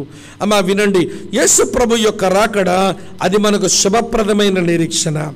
అమ్మ వింటున్నారా ఈ మాట? యేసు ప్రభు యొక్క రాకడ అది శుభప్రదమైన మనకు నిరీక్షణ. ఆ శుభప్రదమైన నిరీక్షణ ఎలాంటిదో వరుసగా మీతో చెప్తూ వచ్చాను. 5వ సంగతి చెప్పి ముగిస్తాను. చూడండి, 1 తెస్సలోనిక పత్రిక 4:16-18 వచనాలు ఇలా ఉన్నాయి. ఆర్భాటముతోనూ ప్రధాన దూత శబ్దముతోనూ దేవుని బూరతోనూ పరలోకము నుంచి ప్రభువు దిగి వచ్చును. క్రీస్తునందుండి మృతులైన వారు మొదట లేస్తారు. ఆ మీదట సజీవులమే నిలిచి ఉండు మన వారితో కూడా ఏకముగా ప్రభువుని ఎదుర్కొనుటకు ఆకాశ మండలమునకు మేఘం మీద కొనుపోబడదము. కాగా మనం సదాకాలం ప్రభువుతో కూడా ఉందుము. కాబట్టి మీరు ఈ మాటల చేత ఒకరినొకడు చెప్పడం ఏం చేసుకోండి అంటే యేసు ప్రభు యొక్క రాకడ శుభప్రదమైన నిరీక్షణ కదా. ఏమిటి ఈ శుభప్రదమైన నిరీక్షణ అంటే వినండి, ఇది ఆదరించుకునే నిరీక్షణ. కంఫర్టింగ్ హోప్, ఆదరించుకునే నిరీక్షణ. మనకు తెలియాలి, యేసు ప్రభు రాకడగా మునిపే కొంతమంది మరణిస్తే వాళ్ళకు ఒక రోజున పునరుత్థానం వస్తుందని, ఒకవేళ యేసుప్రభు వచ్చేసరికి మనం ఇంకా బ్రతికే ఉన్నట్లయితే మనం ఉన్న పాటను ఎత్తబడతామని మనం ఒకరితో ఒకరు మాట్లాడుకొని ఆదరించుకోవాలి. ఒకవేళ మరణానికి చేరువుగా ఉన్నారనుకోండి, ఎవరైనా వాళ్ళ దగ్గరగా వెళ్ళి, అమ్మా మీరు మరణానికి చేరువవుతున్నారు, ప్రభు యొక్క పిలుపుకు మిమ్మల్ని మీరు సిద్ధపరచుకోండి. మీ మరణం తర్వాత మీకు బోల్డని భాగ్యాలు ఉంటాయని మన మాటల చేత ఆదరించాలి. ఈ శరీరం మరణించే వరకు ఉంటుంది. ఇది మట్టిలోకి వెళ్ళిపోయిన తర్వాత పునరుత్థానములో దీనికి మహిమ వస్తుంది. అంటే ఒక శ్రేష్టమైన శరీరం వస్తుంది. ఆ శరీరం ఏమైనా ముడతలు పడుతుందా? పడదే. ఆ శరీరం ఏమైనా నల్లబెట్టు తెల్లబడతాయా? పడవే. ఆ శరీరానికి ఏమైనా జబ్బు వస్తుందా? రాదే. ఒక శ్రేష్టమైన శరీరం మీకు దొరుకుతుంది బ్రదర్. మరణానికి భయపడకండి, ధైర్యం తెచ్చుకోండి, ఆదరించాలి. ఒక శ్రేష్టమైన శరీరం మీకు దొరుకుద్ది. మీరు ఇంతకాలం ఇంట్లో ఉన్నారు కానీ ఇంట్లో చాలా లోపాలు ఉన్నాయి, కానీ మీరు మరణించిన తర్వాత మీరు ఒక శ్రేష్టమైన ఇంట్లోకి పోతారు బ్రదర్. అది యేసయ్య మీ కొరకు కట్టిన నివాసం. దాంట్లో ఏమి లోపాలు ఉండవు. ఈ బేల్దారి పనులు, తాపీ పని వాళ్ళు కట్టే నెలల్లో బోల్డని లోపాలు మీకుంటాయి. కానీ యేసయ్య మీ కొరకు నిర్మించిన ఆ నివాసంలో ఏ లోపం, శ్రేష్టమైన ఇంట్లో పోతారు బ్రదర్. చావు ఎదురొస్తుందని భయపడకండి. మీరైనా మేమైనా చావలసిన వారమే. ఆదరించండి, ఆదరించండి. ఇంకో మాట మీద చెప్తాను బ్రదర్. మీ బంధువులు కొంతమంది ప్రేమించారు, మీ బంధువులు కొంతమంది మేము బాధ పెట్టారు, కానీ మీరు మరణించిన తర్వాత దేవుడే మీకు తండ్రి కాగా, మీరే ఆయన కుమారుడు కాగా, నీవే ఆయన కుమార్తెవి కాగా, అది శ్రేష్టమైన బంధుత్వం అండి. అక్కడికి పోతామండి. భయపడకండి. మరణానికి ధైర్యం తెచ్చుకోండి. భూమి మీద ఏమో ఉద్యోగం చేసేదని రిటైర్మెంట్ ఉంది, కానీ మీరు మరణించిన తర్వాత దేవుని సముఖానికి వెళ్ళి మీరు యుగయుగాలు దేవుని సేవించే ఒక పెర్మనెంట్ ఎంప్లాయ్మెంట్కి వెళ్తారు బ్రదర్. మీరు భయపడకండి మరణానికని. ఇవ్వండి, ఆదరించుకోండి. ఇది ఆదరించుకునే నిరీక్షణ, కంఫర్టింగ్ హోప్. చచ్చిపోతున్నారా? అయ్యో అని అక్కడ రాగాలు తీస్తావు, రాగాలు పట్టివి. అక్కడికి వెళ్ళి ఏడాల్సిన మాటల, అరే వాళ్ళు చావుకి సిద్ధమవుతున్నారు, గంటకో గడికో వాళ్ళ ప్రాణాలు పోతాయి, కొంచెం అని చెప్పిన మాటలు కొంచెం వాళ్ళకి అర్థమవుతాయి, ఆదరించరాదా? వాళ్ళ కుటుంబీకులు ఏడ్చినట్లు, వాళ్ళు ఏడ్చినట్టు నేను ఏడకపోతే వీడికి ప్రేమ లేదు, కనికరం లేదని అనుకుంటారని నువ్వేమో చిన్న రాగం తీసి బులబులో 2 కన్నీటి బొట్లు రాలిపేస్తావు. అక్కడ ఎవడికి ఉపయోగం నీ కన్నీటి బొట్లు? ఆదరించు నీ మాటల చేత. ఆయన వచ్చినప్పుడు ఏమండి మరణించిన వారికి పునరుత్థానం కలుగుద్ది. బ్రతిక ఉన్న మనం తర్వాత ఆరోహణం అవుతాము, మన ప్రభుతో పాటు సదాకాలం జీవిస్తామని ఈ మాటల చేత ఒకరినొకరు ఆదరించుకోండి. విశ్వాసికి యేసయ్య రాకడ ఇది ఆదరించే నిరీక్షణ. ఇప్పుడు చెప్పండి, ఇప్పుడు శుభప్రదమైన నిరీక్షణ కిందకే మనం వచ్చామా? యేసయ్య మొదట ప్రత్యక్షత నీకు విశ్వాసాన్ని ఇచ్చింది. యేసు ప్రభు యొక్క శిలువ మీద తను అప్పగించుకోవడం నీలో ప్రేమను పుట్టించింది. యేసు ప్రభు రెండోసారి ప్రత్యక్షమవుతాడనే సత్యం నీ లోపల, ఆయన రాకడ సత్యం నీలో శుభప్రదమైన నిరీక్షణ పుట్టించాలి. మనం శుభప్రదమైన నిరీక్షణ కలిగిన వారమైతే మనం పవిత్రీకరించుకుంటాం. ఇది పవిత్రీకరించుకునే నిరీక్షణ. ఈ శుభప్రదమైన నిరీక్షణ మన లోపల ఉంటే ఇది మన ప్రోత్సాహపరచాలి. ఆయన దగ్గర వధువుగా వెళ్ళిపోతాను, ఆయన సాతాన్ని బంధిస్తాడు, ఆయన తన రాజ్యముతో వస్తాడు. ఏమైతే అస్తవ్యస్తంగా ఉన్నాయి లోకములో, ఆయన సముద్రం జలములతో నిండి ఉన్నట్టు ఆయన భూమిని తన జ్ఞానముతో నింపినప్పుడు అన్నీ చక్కపరచబడతాయి. ఇది నాకు భలే ప్రోత్సాహం ఇస్తుంది. ఆయన ఇచ్చిన శుభప్రదమైన నిరీక్షణ నాకు సవాలు చేసే నిరీక్షణ అయింది. నా ఆనందం, నా కిరీటం, నా అతిశయం, నేను సంపాదించిన ఆత్మలు, వారితో నేను ప్రభు దగ్గర నిలబడతాను అనేటువంటి ప్రియులారా విషయం మనం గుర్తెరగాలి. శుభప్రదమైన నిరీక్షణ వినండి, మనల్ని దగ్గరకు తెచ్చే నిరీక్షణ, మనల్ని సమైక్యపరిచే నిరీక్షణ. మనం ప్రేమించలేని వారు ఎవరు ఉండకూడదు, మన శత్రువులు ఎవరు ఉండకూడదు. వినండి, మన చిట్టాలో నేను ప్రేమించలేని మనిషి ఒకడు నీకున్నా, ఒక్కడున్నా, నేను వాడిని ప్రేమించలేను అని ఒక్కడ నీకున్నా, నువ్వు ఇక మరణం నుంచి జీవంలోకి వచ్చినట్టు కాదు, నువ్వు ఇక మరణంలోనే నిలిచి ఉన్నావని తెలుసుకో. ఈ రాత్రి దగ్గరగా రా, ప్రేమించు. వాళ్ళు దూరమైన దగ్గరకు వెళ్ళు, వాళ్ళు దూరమైన దగ్గరకు వెళ్ళు, వాళ్ళు దూరమైన దగ్గరకు వెళ్ళు, వాళ్ళు దూరమైన దగ్గరకు వెళ్ళు. చివరికి ఈ శుభప్రదమైన నిరీక్షణ ఇది ఆదరించుకునే నిరీక్షణ. ఏమండి, ఈ మాటల చేత ఒకరు ఆదరించుకొని ఆ దినము సమీపించిన కొలది ఆదరించుకొని ప్రియులారా హృదయాలను స్థిరపరచుకుందాం, బలపరుచుకుందాం. దేవుడు అలాంటి కృపను మనకు అనుగ్రహించునుగాక. యేసయ్య రాకడొస్తుందని పాడుకునేటువంటి మనం, ప్రసంగించుకునేటువంటి మనం శుభప్రదమైన నిరీక్షణ గల వ్యక్తులమేనా? ఈ నిరీక్షణ లేకపోతే నీ పేరేంటో తెలుసా? Hopeless fellow. వీడొక హోప్లెస్ ఫెలో, ఈమెఒక హోప్లెస్ ఫెలో. నిరీక్షణ లేని మనుషులుగా మనం మిగిలిపోతాం. ప్రభువా, నీ రాకడ కొరకైన నిరీక్షణతో నన్ను పూర్తిగా నింపవా. ఆ శుభప్రదమైన నిరీక్షణ నన్ను పవిత్రీకరించగా, ఆ శుభప్రదమైన నిరీక్షణ నన్ను ప్రోత్సహించగా, ఆ శుభప్రదమైన నిరీక్షణ నన్ను సవాలు చేయగా, ఆ శుభప్రదమైన నిరీక్షణ నన్ను సమైక్యపరచగా, శుభప్రదమైన నిరీక్షణ నాకు గొప్ప ఆదరణ పుట్టించగా, ఆ శుభప్రదమైన నిరీక్షణతో బ్రతికే కృప నాకు ఇవ్వండి అని ప్రార్థన చేద్దాం. తల వంచండి. మోకరించే వెసులుబాటు ఉంటే చైర్స్లో ఉన్న వాళ్ళకి, శరీరం సహకరిస్తే దిగండి, మోకరించండి. చక్కని కిందని కార్పెట్ మనకుంది. రండి, చైర్స్లో ఉన్నవాళ్ళు మోకరించడానికి మీ శరీర అవయవాలు సహకరిస్తే, ప్రభువా చాలా సంవత్సరాలుగా నీ రాకడ గురించి వింటున్నాను, నీ రాకడ గురించి నేను పాడుతున్నాను. కానీ ప్రభువా, నిజంగా నా లోపల ఈ బ్లెస్సెడ్ హోప్ క్రియేట్ అవ్వడం లేదు. ఈ శుభప్రదమైన నిరీక్షణ, నీ రాకడ గురించిన సత్యమని బట్టి వచ్చిన నిరీక్షణ నా లోపల పెరగడం లేదు. నన్ను పవిత్రపరచుకోలేకపోతున్నాను. నా దగ్గర భక్తిహీనత ఉంది, నా దగ్గర ఇహలోక దురాశలు ఉన్నాయి, నా దగ్గర స్వస్థ బుద్ధి లేదు, నా దగ్గర నీతి లేదు, నా దగ్గర భక్తి లేదు. ప్రభువా, నన్ను పవిత్రీకరించవా. నీ భూమి మీద ఉన్నప్పుడు నువ్వు మావల అన్ని విషయాలు శోధించబడినా ఎలాగ నిన్ను పవిత్రపరుచుకున్నావో అలాంటి పవిత్రీకరణ నాకు ప్రసాదించండి నాయనా.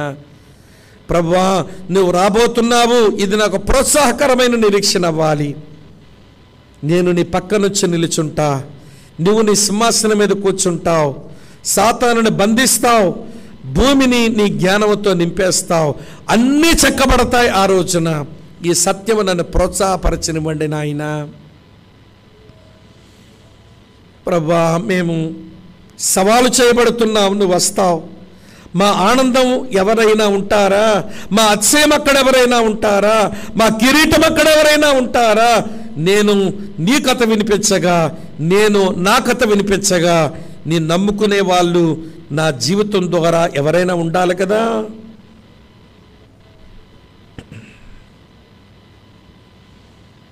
నేను దగ్గర అవ్వాలి కదా ప్రభువా. నేను కొంతమంది విశ్వాసులకు నా హృదయం దగ్గర అవ్వడం లేదు. వాళ్ళంటే ఎక్కడో నాకు గిట్టడం లేదు. వాళ్ళ మీద చేదు నా హృదయంలో నిండిపోయింది. వాళ్ళు చూస్తేనే వ్యతిరేక భావాలు నా లోపల కలుగుతాయి. ప్రభువా, కనికరించవా. శత్రువులను ప్రేమించే దేవుడవు, ప్రేమించమని మాకు ఆదేశించావు. మేము కూడా ప్రేమలో ఉండినట్లుగా కృప ఇవ్వండి. మేము మరణములోంచి జీవములోకి వచ్చిన వాళ్ళంగా ప్రేమించడం మాకు నేర్పించండి నాయన. ప్రేమించడం నేర్పించండి నాయన. నేను ప్రేమించలేని మనుషులు నా కుటుంబంలో ఉన్నారు. నేను ప్రేమించలేని మనుషులు నా బంధువులు ఉన్నారు. నేను ప్రేమించలేని మనుషులు నా ఉద్యోగ స్థలములో ఉన్నారు. నేను ప్రేమించలేని మనుషులు సంఘములో కూడా ఉన్నారు. నేను ఇంకా మరణములోనే ఉన్నానా ప్రభువా? ప్రేమించే కృప నాకు ఇవ్వండి. మేము ఆదరించుకునే నిరీక్షణతో మమ్మల్ని నింపండి నాయన. మేము ఆదరించుకోలేకపోతున్నాం. మా మరణం తర్వాత మాకున్న మనుగడ మాకు అర్థం కాలేదు. ప్లీజ్ ప్రభువా, మేము ఆదరించుకునే నిరీక్షణలో సాగడం మాకు నేర్పించని భారంతో ఎవరికి వారమే ప్రార్థన చేసుకుందాం. మన మనుషుల మాటలు వినడానికి ఎక్కడికి రాలేదు. దేవుడు తన గ్రంథంలో గ్రంథస్థం చేయించిన ఆయన మాటలు వినడానికి వచ్చాము. చాలు. ఇదివరకు జీవించిన అరకొర ఆధ్యాత్మిక జీవితానికి ఒక పులి స్టాప్ పెట్టి మనం ఆయన కోరిన ఆధ్యాత్మిక స్థాయికి మనం యాత్ర చేద్దాం.